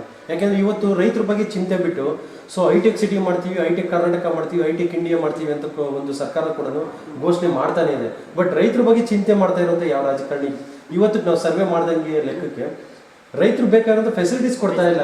ಬಟ್ ಬೇಡದಿರೋಂಥ ಎಲ್ಲ ಫೆಸಿಲಿಟೀಸ್ ಬ್ರಿಡ್ಜ್ ಮಾಡ್ತೀವಿ, ಹೈಟೆಕ್ ಸಿಟಿ ಮಾಡ್ತೀವಿ ಅಂತ ಹಣ ದುರ್ಬಳಕೆ ಮಾಡ್ತಾ ಇದ್ದಾರೆ. ಬಟ್ ರೈತರಿಗೆ ಬೇಕಾಗಿರೋಂಥ ಫೆಸಿಲಿಟೀಸ್ ಯಾಕೆ ಮಾಡ್ತಾ ಇಲ್ಲ ಮೇಡಮ್? ಸರ್, ಖಂಡಿತವಾಗಿಯೂ ನೀವು ಹೇಳಿದಾಗೆ ಇದು ಬ್ರಿಡ್ಜ್ ಅವೆಲ್ಲ ಬೇಕು, ಅಗತ್ಯ. ಆದ್ರೆ ಅದಕ್ಕಿಂತ ಮುಖ್ಯವಾಗಿ ಬೇಕಾಗಿದ್ದು ನಮಗೆ ಆಹಾರ, ಅನ್ನ ದುಡಿಯುವಂತ ರೈತನ ಬಗ್ಗೆ ಹೆಚ್ಚಿನ ಒಂದು ಆಲೋಚನೆ ಮಾಡಬೇಕಾಗಿತ್ತು. ಆದ್ರೆ ರೈತನ ಓಟ್ ಹಾಕುವಾಗ ಮಾತ್ರ ರೈತನ ನೆನೆಸ್ಕೋತಾರೆ, ಬೇರೆ ಟೈಮಲ್ಲಿ ಇಲ್ಲ. ಆದ್ರೆ ರೈತರಲ್ಲಿ ಒಗ್ಗಟ್ಟಿಲ್ಲ. ನಮ್ಮಲ್ಲಿ ಒಗ್ಗಟ್ಟು ಇಲ್ಲದೆ ಇರುವಂತದ್ದು. ನಮಗೆ ಏನ್ ಬೇಕು ಅನ್ನೋದನ್ನ ನಾವು ಅವ್ರಿಗೆ ಕೇಳೋ ಹಾಗೆ ಒಂದು ಧ್ವನಿಯನ್ನ ಎತ್ತದೇ ಇರೋದು ಇದಕ್ಕೆ ಕಾರಣ ಇರ್ಬೋದು. ಅದಕ್ಕೆ ಕಾರಣ ಮುಖ್ಯವಾಗಿ ಅಲ್ಲಿ ರೈತರಲ್ಲಿ ಅಜ್ಞಾನ, ಅನಕ್ಷರತೆ ಇವುಗಳು ಕಾರಣ ಆಗಿದೆ. ಮತ್ತೆ ಇದು ನಮ್ಮ ಜೀವನನೇ ಹಿಂಗೇನೋ, ಇದನ್ನ ಯಾರು ಕೇಳಿದ್ರು ಪ್ರಯೋಜನ ಆಗಲ್ವೇನೋ, ನಮ್ಮ ಅಕ್ಕಲ್ವೇನೋ ಅದನ್ನ ಅವ್ರಿಗೆ ಕೇಳಿ ಚುನಾಯಿತ ಪ್ರತಿನಿಧಿಗಳಿಂದ ತಗೊಳ್ಳುವಂಥದ್ದು ಅನ್ನುವಂಥ ಮನೋಭಾವನೆಯನ್ನು ರೈತರಿಗೆ ಬಂದ್ಬಿಟ್ಟಿದೆ. ಅದೇ ಯಾಕಂದ್ರೆ ಇಷ್ಟು ನಿರಂತರವಾಗಿ ಆ ದಾರಿನಲ್ಲಿ ಅವನು ನೋವನ್ನು ಉಂಡ್ಕೊಂಡ್ ಬಂದಿರೋದ್ರಿಂದ ಅದು ಸ್ವಾಭಾವಿಕ ಅಂತ ಹೇಳಿ ನಾರ್ಮಲ್ ಆಗುತ್ತೆ. ಆದ್ರೆ ಅದು ರೈತರು ಸಂಘಟಿತರಾಗುವಂಥದ್ದು ಅವಶ್ಯಕತೆ ಇದೆ. ಮತ್ತೊಂದು ತುಂಡು ಭೂಮಿಗಳನ್ನ ಉಳುಮೆ ಮಾಡ್ತಿದ್ದಾನೆ ಒಬ್ಬ ರೈತನಿಗೆ 1 ಎಕರೆ ಇರುವಂತದ್ದೇ ಕಡಿಮೆ, ಅರ್ಧ ಎಕರೆ, 1 ಎಕರೆ, 5 ಎಕರೆ ಒಳಗೆ ಇರುವಂತಹ ಸಣ್ಣ ಅತಿ ಸಣ್ಣ ರೈತರೇ ನಮ್ಮಲ್ಲಿ ಜಾಸ್ತಿ ಇರುವಂತದ್ದು. ಹಾಗಾಗಿ ಇವತ್ತು ಕೃಷಿಯ ಒಂದು ಮೇಲಿನ ಖರ್ಚು ವೆಚ್ಚನೂ ಸಹ ಜಾಸ್ತಿ ಆಗ್ತಿದೆ, ಆದಾಯ ಕಡಿಮೆ ಆಗ್ತಿದೆ. ಹಾಗಾಗಿ ಇದಕ್ಕಿಂತ ಹೊರಗಡೆ ಯಾವ್ದಾದ್ರು 1-2-3 ಸಾವಿರ ಕೆಲಸ ಸಿಕ್ಕರು ತಿಂಗಳಿಗೆ ಹೋಗುವ ಎಲ್ಲ ನಮ್ಮ ಹಳ್ಳಿಯ ಹುಡುಗರೆಲ್ಲ ಬಿಟ್ಟು ಹೋಗ್ತಿದ್ದಾರೆ. ಅದಕ್ಕೆ ಬದಲಾಗಿ ರೈತರಿಗೆ ಸರ್ಕಾರ ಒಂದು ನೀರಾವರಿಯನ್ನ ವ್ಯವಸ್ಥೆಯನ್ನ ಮಾಡ್ಕೊಡ್ಬೇಕು. ಅದಕ್ಕೆ ಈ ಬಗ್ಗೆನು ಹನಿ ನೀರಾವರಿಗೆ ಹೆಚ್ಚಿನ ಪ್ರಾಮುಖ್ಯತೆಯನ್ನು ಕೊಟ್ಟಿದ್ದಾರೆ. ಆದ್ರೆ ಅದಕ್ಕಿಂತ ಇವಾಗ ಹನಿ ನೀರಾವರಿನಲ್ಲೇ ಇನ್ನೂ ಒಂದು ಮೆಥಡ್ ಬಂದಿದೆ. ಅಂದ್ರೆ ಭೂಮಿ ಡ್ರೈ ಆದಾಗ ಮಾತ್ರ ಇದನ್ನ ತಾನೇ ನೀರನ್ನು ಬಿಡುವಂಥದ್ದು. ಆ ತೇವಾಂಶ ಭೂಮಿಗೆ ಎಷ್ಟು ಬೇಕೋ ಆ ಬೆಳೆಗಳಿಗೆ ಅಷ್ಟು ಆದ ತಕ್ಷಣ ಅದು ಸ್ಟಾಪ್ ಆಗುವಂಥದ್ದು ಒಂದು ಟೆಕ್ನಾಲಜಿ ಬಂದಿದೆ. ಆ ರೀತಿಯ ಹೌದು, ಅದನ್ನ ರೈತರಿಗೆ ಕೊಡೋದ್ರ ಮೂಲಕ ಅದನ್ನ ನೀರನ್ನ ಇವತ್ತು ಉಳಿಸೋದು ಅಷ್ಟೇ ಮುಖ್ಯವಾಗಿರುತ್ತೆ.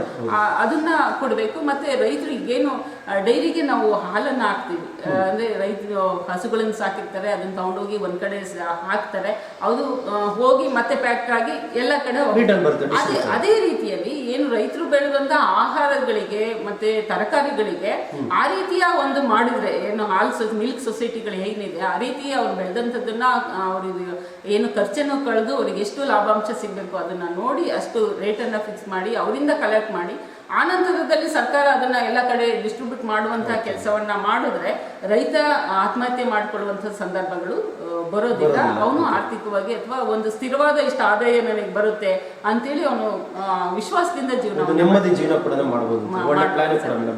ಇದೇ ರೀತಿ ಸರ್ಕಾರ ಸರ್ ಅದಕ್ಕೋಸ್ಕರನೇ ನಮ್ಮಲ್ಲಿ ಫಾರ್ಮರ್ ಪ್ರೊಡ್ಯೂಸರ್ ಕಂಪ್ನಿ ಅಂತ ಸರ್ಕಾರನೇ ಅದನ್ನ ಇಂಪ್ಲಿಮೆಂಟ್ ಮಾಡಿ ಫಾರ್ಮರ್ ಪ್ರೊಡ್ಯೂಸರ್ ಕಂಪ್ನಿ ಅಂತೇಳಿ ಮಾಡ್ತಿದ್ದಾರೆ. ಅಂದ್ರೆ ಅಲ್ಲಿ ಆ ಮೂಲಕವಾಗಿ ರೈತರದ್ದು ಒಂದು ಸಂಘಟನೆ ಮಾಡಿಕೊಂಡು ಅವರು ಬೆಳೆನ ಕಲೆಕ್ಟ್ ಮಾಡಿಕೊಂಡು ಅವರಿಗೆ ಅದನ್ನ ಮಾರುಕಟ್ಟೆ ಮಾಡುವಂತ ಒಂದು ಏಜೆಂಟ್ ಮುಖಾಂತರ ಇಲ್ಲ ಡೈರೆಕ್ಟ್ ಇದು ಏಜೆನ್ಸಿ ತರ ಏನು ಫಾರ್ಮರ್ ಪ್ರೊಡ್ಯೂಸರ್ ಕಂಪ್ನಿ ತನ್ನಲ್ಲಿ ಇರುವಂತಹ ಶೇರ್ ಹೋಲ್ಡರ್ಗಳ ಒಂದು ಸಹಕಾರಕ್ಕೆ ಬರ್ಲಿಕ್ಕೆ ಅಂತ ಹೇಳಿ ಮಾಡ್ಕೊಂಡಿರುವಂತದ್ದು ಅದು ಒಂದು ಇದು ನಡೀತಿದೆ. ನಮ್ಮ ಊರಿನಲ್ಲೇ ನಾವು 3 ಇದನ್ನ ಮಾಡಿದೀವಿ ಫಾರ್ಮರ್ ಪ್ರೊಡ್ಯೂಸರ್ ಕಂಪ್ನಿ. ಅದೇ ಈಗ ನಾನು ಪರಿಚಯ ಮಾಡಿಕೊಟ್ಟೆ ನಮ್ಮ ಸಿಒ ಅವರು ಏನು dairy dairy farmer producer company ಅಂತ ನಾವು ಮಾಡಿದೀವಿ. ಅದೇ ರೀತಿ ಕೋಕೋನಟ್ ಫಾರ್ಮರ್ ಪ್ರೊಡ್ಯೂಸರ್ ಕಂಪ್ನಿ ಅಂತ ಗೌರ್ಮೆಂಟ್ ಇಂದ ನಬಾರ್ಡ್ ಇಂದ ಅದಕ್ಕೆ ಸಹಕಾರವನ್ನ ಕೊಟ್ಟಿದ್ದಾರೆ. ಅದು 3 ವರ್ಷಗಳ ಕಾಲ ಅವರು ನಮಗೆ ಬೇಕಾದಂತಹ ಫಂಡ್ ಅನ್ನ ರಿಲೀಸ್ ಮಾಡ್ತಾರೆ. ಅದನ್ನ 3 ವರ್ಷ ಆದ್ಮೇಲೆ ಕರ್ನಾಟಕ 200 FPOಗಳನ್ನ ಫಾರ್ಮರ್ ಪ್ರೊಡ್ಯೂಸ್ ಕಂಪನಿಗಳನ್ನ ಮಾಡ್ತಿದ್ದಾರೆ. ಅದರಲ್ಲಿ ನಮ್ಮ ಊರಿನಲ್ಲೇ ನಾವು 3 ಮಾಡಿದ್ವಿ ನಮ್ಮ ಕ್ಷೇತ್ರ. ಇದು ಕೂಡ ತಮ್ಮ ಪ್ರಾಜೆಕ್ಟ್ ಆಯ್ತು? ಹೌದು ಸರ್. ಅದಕ್ಕೆ ರವಿಶಂಕರ್ ಗುರೂಜಿ ಅವರ ಆರ್ಟ್ ಆಫ್ ಲಿವಿಂಗ್ ಅವರು ನಮಗೆ ಅದಕ್ಕೆ ಸಹಕಾರವನ್ನ ಕೊಡ್ತಿದ್ದಾರೆ, ಮಾರ್ಗದರ್ಶನವನ್ನ ಮಾಡ್ತಿದ್ದಾರೆ. ಆ ಮೂಲಕವಾಗಿ ಆ ರೀತಿಯ ಒಂದು ಸಂಘಟನೆ ರೈತರ ಸಂಘಟನೆಗಳು ಆದಾಗ ಅವರು ತಮಗೆ ಏನ್ ಬೇಕು ಯಾವ ರೀತಿ ನಾವು ಅದನ್ನ ನಮ್ಗೆ ಆಗುವಂತ ನಷ್ಟವನ್ನ ತಪ್ಪಿಸ್ಬೇಕು ಆ ಮೂಲಕ ಮಾಡ್ಕೊಳ್ಳಿಕ್ಕೆ ಸಾಧ್ಯ ಇದೆ. ಅವರಿಗೆ ಬೆಂಬಲವಾಗಿ ಈ FPOಗಳು ನಿಂತಿರ್ತಾರೆ ಫಾರ್ಮರ್ ಪ್ರೊಡ್ಯೂಸ್ ಕಂಪನಿ. ಈ ರೀತಿಯಾಗಿ ಎಲ್ಲ ಗ್ರಾಮಗಳಲ್ಲಿಯೂ ಆಗ್ಬೇಕಾದಂತ ಒಂದು ಅಗತ್ಯ ಇದೆ.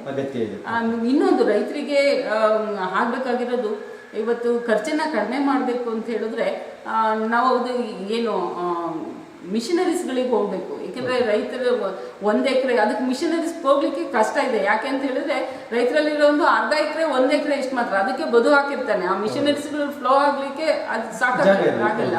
ಸರ್ಕಾರ ಇವತ್ತು ಬಾಡಿಗೆಗೆ ಕೊಡ್ತಿದೆ, ಏನು ಮಿಷನರೀಸ್ ಕೊಡ್ಲಿಕ್ಕೆ ಒಂದು ವ್ಯವಸ್ಥೆಯನ್ನು ಮಾಡಿದೆ, ಒಬ್ಳಿಗೆ ಒಂದು ಇದನ್ನ ಕೇಂದ್ರವನ್ನಾಗಿ ಇಟ್ಕೊಂಡು.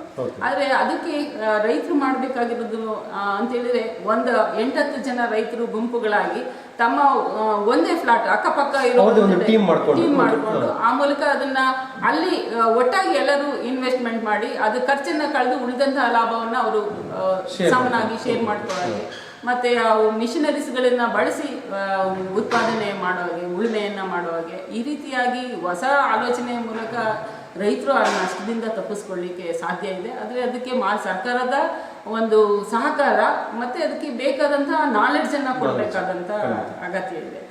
ಅದೊಂದು ನನ್ನ ಕನಸಿದೆ, ಏನಾದ್ರೂ ಮಾಡಿ ರೈತರಿಗೆ ಈ ರೀತಿಯಾದ ಒಂದು ಯೋಜನೆಗಳನ್ನ ಅನುಷ್ಠಾನಗೊಳಿಸುವ ಮೂಲಕ ರೈತರಿಗೆ ಆಗುವಂತ ನಷ್ಟವನ್ನ ತಪ್ಪಿಸ್ಬೇಕು. ಮತ್ತೆ ಸರ್ಕಾರ ಅವನಿಗೆ ರೈತರಿಗೆ ಎಷ್ಟು ಖರ್ಚಾಗುತ್ತೆ ಒಂದು ಬೆಳೆಯನ್ನ ಬೆಳಿಲಿಕ್ಕೆ, ಇವತ್ತು ರಾಗಿ ಇರ್ಬೋದು, ಜೋಳ ಇರ್ಬೋದು, ಅಥವಾ ಯಾವುದೇ ತರಕಾರಿ ಇರ್ಬೋದು, ಅವರಿಗೆ ಎಷ್ಟು ಖರ್ಚು ಬರುತ್ತೆ ಆ ಖರ್ಚನ್ನ ಬಿಟ್ಟು ಇನ್ನೆಷ್ಟು ಲಾಭಾಂಶವನ್ನ ಕೊಡಬೇಕು ಅದನ್ನ ಫಿಕ್ಸ್ ಮಾಡಿಬಿಟ್ಟು ರೈತರನ್ನ ಒಂದು ಚರ್ಚೆ ಮೂಲಕ ಅದನ್ನ ತೀರ್ಮಾನ ಮಾಡಿದ್ರೆ, ಬೆಲೆ ನಿಗದಿಗೊಳಿಸಿದ್ರೆ ಬೆಲೆ ನಿಗದಿಗೊಳಿಸಿದ್ರೆ ಅವಾಗ ರೈತರಿಗೆ ನಷ್ಟ ಆಗೋದಿಲ್ಲ, ಮತ್ತೆ ಮಧ್ಯವರ್ತಿಗಳ ಅವಳಿನ ಸಹ ತಪ್ಪಿಸ್ಲಿಕ್ಕೆ ಸಾಧ್ಯ ಆಗುತ್ತೆ.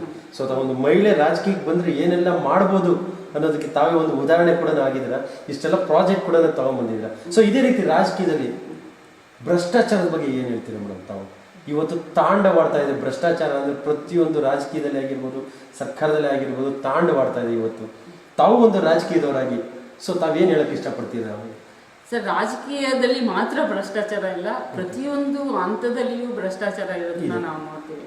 ಇವತ್ತು ರಾಜಕಾರಣಿಗಳಿಂದ ಹೆಚ್ಚಾಗಿ ಅಧಿಕಾರಿಗಳು ಭ್ರಷ್ಟಾಚಾರವನ್ನ ಮಾಡ್ತಿದ್ದಾರೆ. ಅವರಿಗೆ ತಪ್ಪಿಸ್ಕೊಳ್ಳೋಕೋಸ್ಕರ ರಾಜಕಾರಣಿಗಳಿಗೆ ಒಂದಿಷ್ಟು ಹಣವನ್ನು ಕೊಡೋದ್ರ ಮೂಲಕ ಅವರು ತಪ್ಪಿಸ್ಕೊಳ್ತಿದ್ದಾರೆ. ರಾಜಕಾರಣಿಗಳು ಮಾತ್ರ ಭ್ರಷ್ಟರು ಅನ್ನೋದು ಬಂದಿದೆ. ಆದ್ರೆ ಎಲ್ಲ ರಾಜಕಾರಣಿಗಳು ಭ್ರಷ್ಟಲ್ಲ. ನನ್ನಂತೆ ಪ್ರಾಮಾಣಿಕವಾಗಿ ಸರ್ವಿಸ್ ಅನ್ನೇ ಧ್ಯೇಯವಾಗಿಟ್ಕೊಂಡು ಮಾಡುವಂತವ್ರು ತುಂಬಾ. ಅದಕ್ಕೆ ನಮ್ಮ ಮೇಲಿನ ನಾಯಕರಾದಂತಹ ನರೇಂದ್ರ ಮೋದಿ ಅವರೇ ಒಂದು ರೋಲ್ ಮಾಡೆಲ್. ಹಾಗಾಗಿ ಅಂತವರು ಇದ್ದಾರೆ, ತುಂಬಾ ಭ್ರಷ್ಟರು ಇದ್ದಾರೆ. ಆದ್ರೆ ಜನಗಳು ಚುನಾವಣೆ ಬಂದಾಗ ದುಡ್ಡಿಸ್ಕೊಂಡು ಓಟ್ ಹಾಕೋದನ್ನ ಬಿಟ್ರೆ, ಅಥವಾ ಯಾವ್ದೋ ಹಾಬಿಗೆ ಒಳಗಾಗಿ ಯಾವ್ದೋ ಕುಡಿತಕ್ಕೋ, ಈಗ ರಾಜಕೀಯದವರು ಕೂಡ ಅದನ್ನ ರಾಜಕೀಯ ಬಿಸ್ನೆಸ್ ಟೈಪ್ ಮಾಡ್ಕೊಂಡಿದ್ದಾರೆ. ಬರೋಕ್ಕೂ ಮುಂಚೆನೆ ಇನ್ವೆಸ್ಟ್ ಮಾಡಿ ಭ್ರಷ್ಟಾಚಾರ ಬರ್ತಾರೆ. ಸೊ ಬರ್ಬೇಕಾದ್ರೆ ಪ್ರೆಸೆಂಟ್ ಬರ್ಬೇಕಾದ್ರೆ ಹಣ ಇನ್ವೆಸ್ಟ್ ಮಾಡಿ ಭ್ರಷ್ಟಾಚಾರ ಬರ್ತಾರೆ. ಸೊ ಜನಗಳಿಗೆ ಆಶ್ವಾಸನೆ ಕೊಡ್ತಾರೆ, ದುಡ್ಡಿಂದ ಆಸೆ ತೋರಿಸ್ತಾರೆ. ಸೊ ಆಮೇಲೆ ಅವ್ರದ್ದು ಏನಿದೆ ಕಾಲಕ್ರಮೇಣ ಅವ್ರು ಮಾಡ್ಕೋತಾ ಇರ್ತಾರೆ. ಅದ್ರ ಬಗ್ಗೆ ತಾವೇನು ಹೇಳಕ್ಕೆ ಇಷ್ಟಪಡ್ತಾರೆ? ಹಾಗಾಗಿ ಸರ್, ಈಗ ಕೊನೆಗೆ ಈಗಾಗಲೇ ಇಷ್ಟು ಜನ ರಾಜಕಾರಣಿಗಳನ್ನ ನಮ್ಮ ಮತದಾರರು ನೋಡಿದ್ದಾರೆ. ಅವರು ಚುನಾವಣೆಗೆ ಬಂದಾಗ ಮಾತ್ರ ನಮ್ಮನ್ನ ಓಲೈಕೆ ಮಾಡ್ತಾರೆ, ಗೆದ್ದೋದ ನಂತರ ನಮ್ಮ ಕರೆಗೆ ಸ್ಪಂದಿಸಲ್ಲ ನಮ್ಮ ಕಷ್ಟಗಳಿಗೆ.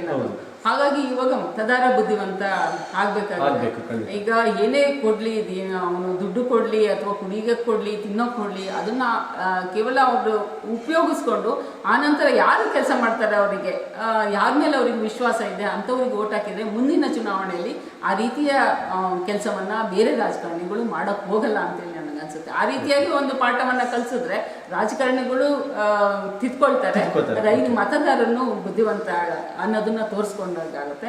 ಅದು ಆಗ್ಬೇಕಾಗಿರುವಂತ ಚೇಂಜಸ್ ಬರ್ಬೇಕು ಅಂತೀರಾ? ಅಂದ್ರೆ ಜನಗಳು ಎತ್ತೆಚ್ಕೋಬೇಕು. ಜನಗಳೇ ಇದು ಮೇನ್ ಕಾರಣ, ಜನಗಳು ಹುಷಾರಾಗಬೇಕು. ರಾಜಕಾರಣಿ ಮೇಲೆ ಎಲ್ಲರೂ ಏನು ತಪ್ಪಿಲ್ಲ.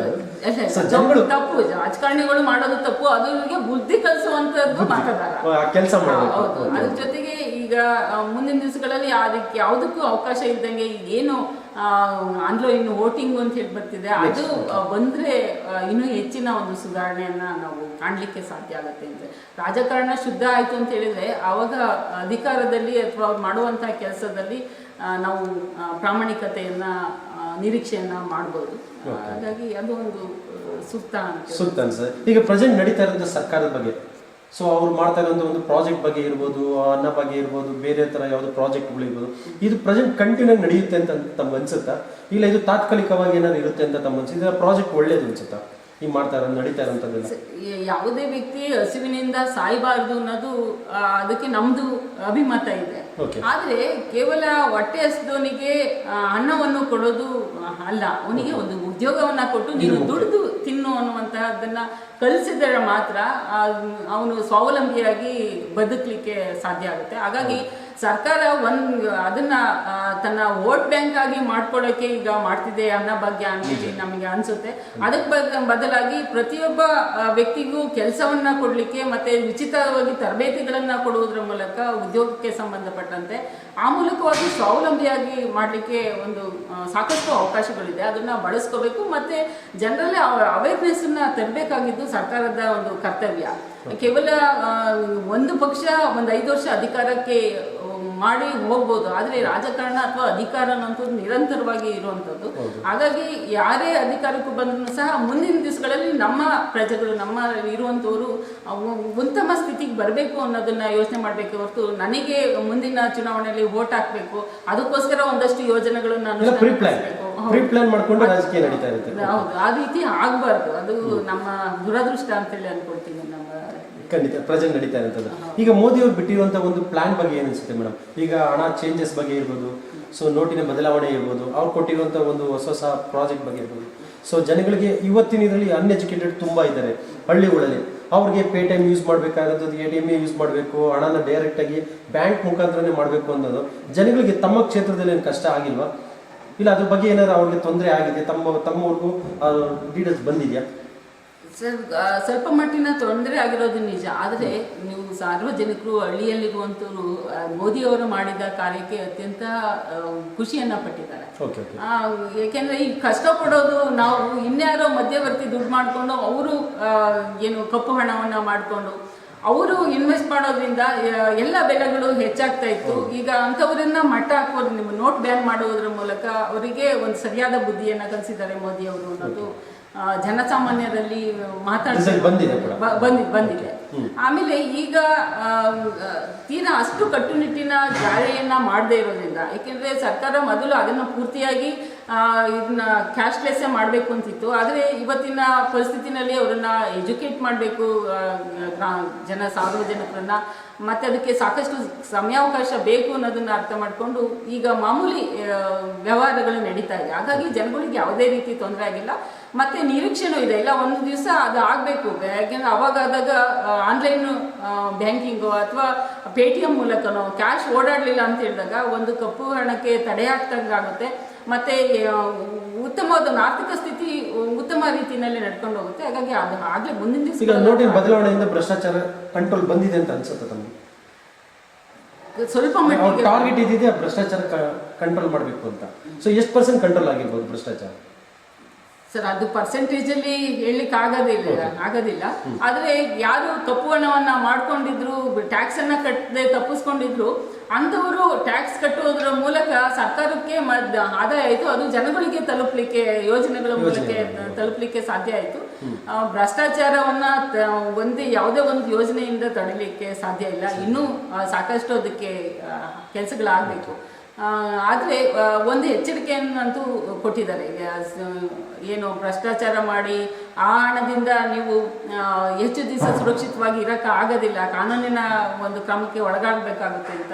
ಈಗ ಒಂದು ನೋಟ್ ಬ್ಯಾನ್ ಆಯಿತು. ಇವಾಗ ಆಸ್ತಿಗಳು, ಬೇನಾಮಿ ಹೆಸರಿನಲ್ಲಿರುವಂತಹ ಆಸ್ತಿಗಳನ್ನು ಮುಟ್ಟುಗೋಲು ಹಾಕ್ಕೊಳ್ತೀವಿ ಅಂತಿದ್ದಾರೆ. ಆ ರೀತಿ ಎಲ್ಲ ಆದರೆ ಖಂಡಿತವಾಗಿಯೂ ಒಂದು ಭ್ರಷ್ಟಾಚಾರವನ್ನು ತಡೆಗಟ್ಟಲು ಸಂಪೂರ್ಣವಾಗಿ ಅಲ್ಲದಿದ್ರೂ ಒಂದು ಮಟ್ಟಿಗೆ ಅದನ್ನು ಸುಧಾರಣೆ ಮಾಡಲಿಕ್ಕೆ ಸಾಧ್ಯ ಆಗುತ್ತೆ. ಸೊ ನೆಕ್ಸ್ಟ್ ಈಗ ನಮಗೆ ಬರ್ತಾ ಇರೋಂಥ ಒಂದು ನಮ್ಮ ಮೀಡಿಯಾ ಮುಂದೆ ಇದ್ದೀರಾ. ಸೊ ನಮ್ಮ ಮೀಡಿಯಾ ಪ್ರತಿಯೊಂದು ಜನಗಳು ನೋಡುವಂಥ ಒಂದು ಇಂಟರ್ವ್ಯೂ ಕೊಡ್ತಾ ಇದ್ದೀರಾ. ಸೊ ನಮ್ಮ ಸರ್ಕಾರಕ್ಕೆ ಆಗಿರ್ಬೋದು, ತಮ್ಮ ಪಕ್ಷಕ್ಕೆ ಆಗಿರ್ಬೋದು, ನಮ್ಮ ಜನತೆಗೆ ನಮ್ಮ ಒಂದು ಮೀಡಿಯಾ ಮುಖಾಂತರ ಏನು ವಿಷಯ ತಿಳಿಸೋಕ್ಕೆ ಇಷ್ಟಪಡ್ತೀರಾ? ತಿಳಿಸ್ಬೇಕಾಗಿರುವಂಥದ್ದು ತುಂಬ ಇದೆ. ಆದರೆ ಅದನ್ನ ಯಾವುದು ಇಂಪ್ಲಿಮೆಂಟ್ ಆಗಬೇಕು ಅನ್ನೋದನ್ನ ಅತ್ಯಂತ ಮುಖ್ಯ ಆಗುತ್ತೆ. ಮುಖ್ಯವಾಗಿ ರೈತರಿಗೆ ನಾನು ಹೇಳೋದು ಅಂತ ಹೇಳಿದ್ರೆ, ಏನು ಪ್ರತಿಯೊಬ್ಬ ಯಾರು ಬೋರ್ವೆಲ್ಲನ್ನು ಹೊಂದಿರ್ತಾನ ರೈತ, ಅವನು ತನ್ನ ಹೊಲದಲ್ಲಿ ಇದ್ದಂತಹ ನೀರು ಪೋಲಾಗದಾಗೆ, ಮಳೆಯಲ್ಲಿ ಬಂದಂತಹ ನೀರು ಪೋಲಾಗದಾಗೆ ಅದು ಒಂದು ಇಂಗು ಗುಂಡಿಯನ್ನ ಮಾಡುವುದರ ಮೂಲಕ ಆ ನೀರು ರೀಚಾರ್ಜ್ ಆಗಿ ತನ್ನ ಬೋರ್ವೆಲ್ ಹಾಳಾಗ್ದಂಗೆ ಮಾಡ್ಕೊಳ್ಳೋಕ್ಕೆ ಮತ್ತು ಪರಿಸರವನ್ನ ರಕ್ಷಣೆ ಮಾಡಲಿಕ್ಕೂ ಸಾಧ್ಯ ಆಗುತ್ತೆ.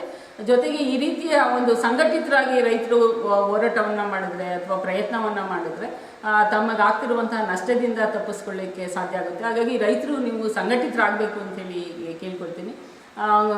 ಕೇವಲ ಈಗ ಸಂಘಟಿತರಾಗಿ ಹೋರಾಟ ಮಾಡಿದಂಥವ್ರೆಲ್ಲರೂ ಯಶಸ್ಸನ್ನು ಕಂಡಿದ್ದಾರೆ. ಈಗ ಕಾಫಿ ಬೆಳೆಗೆ ನಷ್ಟ ಆದಾಗ ಅಥವಾ ತೊಂದರೆ ಆದಾಗ ಅವರು ಸಂಘಟಿತವಾಗಿರೋದ್ರಿಂದ ಹೋರಾಟವನ್ನು ಮಾಡ್ತಾರೆ. ಅದಕ್ಕೆ ಕೇಂದ್ರ ಸರ್ಕಾರದಿಂದ ಆಗಲಿ ರಾಜ್ಯ ಸರ್ಕಾರದಿಂದ ಆಗಲಿ ಅವ್ರಿಗೆ ಬೇಕಾದಂಥ ಬೆನಿಫಿಟ್ಗಳನ್ನು ಅಥವಾ ಯೋಜನೆಗಳನ್ನು ಅನುಷ್ಠಾನಗೊಳಿಸ್ಕೊಳ್ತಾರೆ. ಹಾಗೆಯೇ ಅಡಿಕೆ ಬೆಳೆಗಾರರಿಗೂ ಸ್ವಲ್ಪ ಮಟ್ಟಿನ ಸಂಘಟನೆ ಮೂಲಕ ಯಶಸ್ಸನ್ನು ಕಂಡುಕೊಂಡಿದ್ದಾರೆ. ಆದರೆ ಮುಖ್ಯವಾಗಿ ನಮಗೆ ಬೇಕಾಗಿರುವಂಥದ್ದೇ ಆಹಾರ ಧಾನ್ಯಗಳನ್ನು ಬೆಳೆಯುವಂಥದ್ದು, ಆ ರೈತನೇ ನಮಗೆ ಬಹುಮುಖ್ಯ. ಆದರೆ ವಾಣಿಜ್ಯ ಬೆಳೆಗಳನ್ನ ಬೆಳೀತಾ ಇರುವಂಥವರು ಅಷ್ಟು ನಷ್ಟವನ್ನು ಅನುಭವಿಸ್ತಿಲ್ಲ. ಆದರೆ ದಿನನಿತ್ಯದ ಆಹಾರವನ್ನು ಬೆಳೀತಿರುವಂತಹ ರೈತರು ಸಂಕಷ್ಟಕ್ಕೆ ಒಳಗಾಗ್ತಿದ್ದಾರೆ. ಹಾಗಾಗಿ ಆ ರೈತರ ಒಂದು ಸಂಘಟಿತರಾಗಬೇಕು. ಅವರು ಸಂಘಟಿತರಾಗಿ ಹೋರಾಟವನ್ನು ಮಾಡೋದ್ರ ಮೂಲಕ ತಮ್ಮ ಹಕ್ಕನ್ನು, ತಮ್ಮ ಅವಶ್ಯಕತೆಗಳನ್ನು ಪೂರೈಸ್ಕೋಬೇಕು. ಅದೇ ಇತ್ತೀಚಿನ ದಿವಸಗಳಲ್ಲಿ ತುಂಬ ನಿರಂತರವಾಗಿ 5-6 ವರ್ಷದಿಂದ ಬರ ಬಂದಿರೋದ್ರಿಂದ ತೆಂಗು ಬೆಳೆಗಾರರು ಸಹ ಸಾಕಷ್ಟು ಸಂಕಷ್ಟದಲ್ಲಿದ್ದಾರೆ.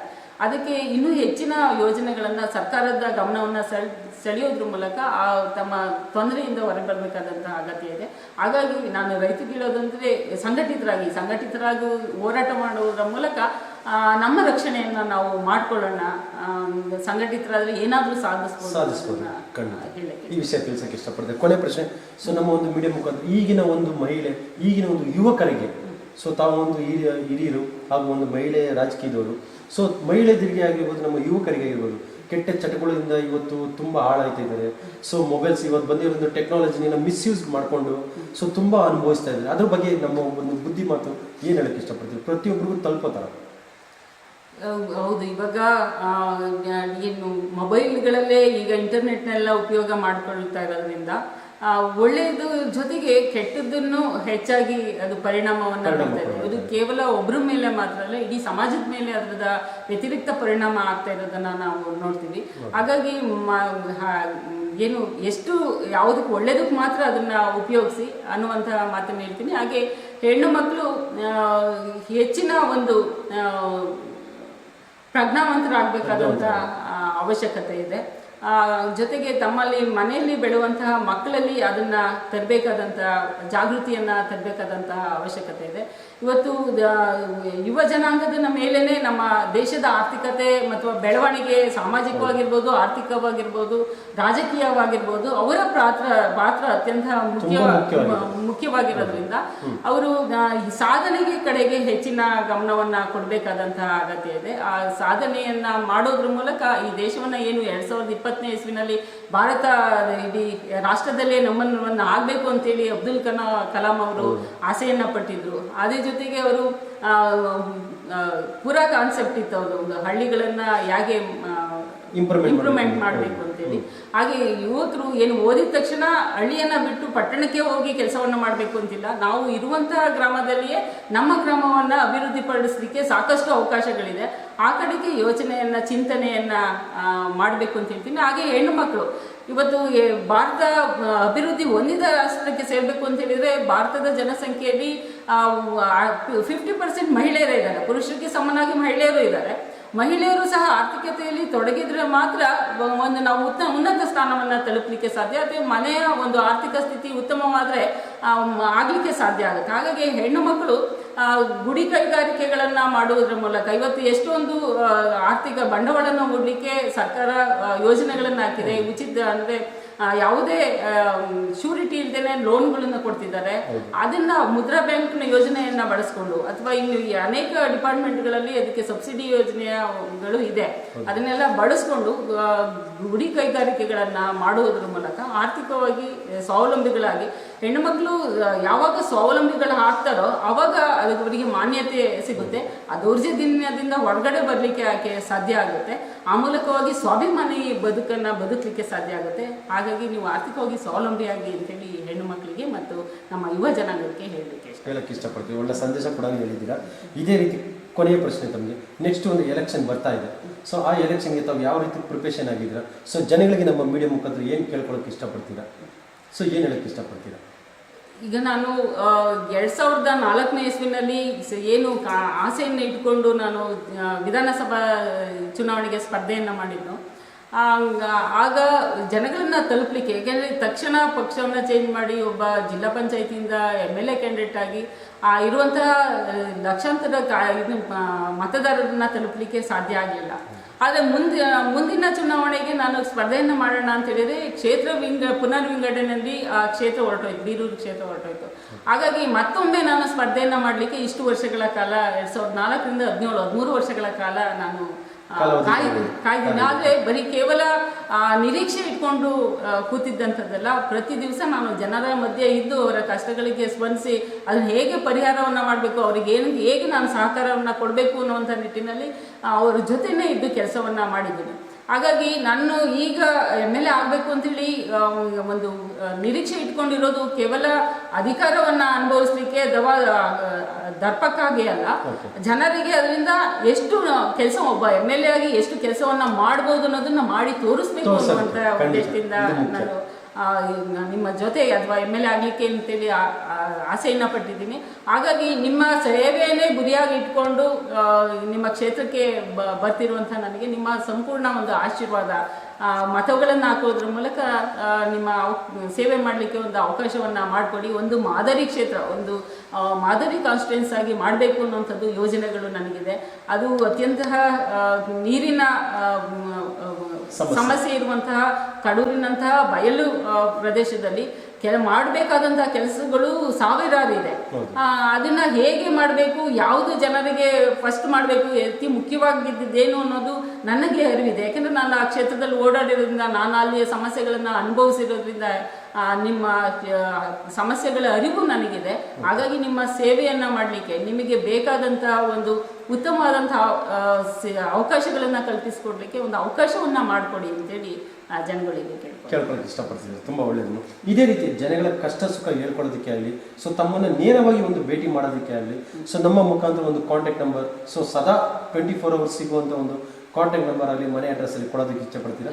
ಖಂಡಿತ. ನನ್ನ ಕಾಂಟ್ಯಾಕ್ಟ್ ನಂಬರ್ ಬಂದು 9448052968.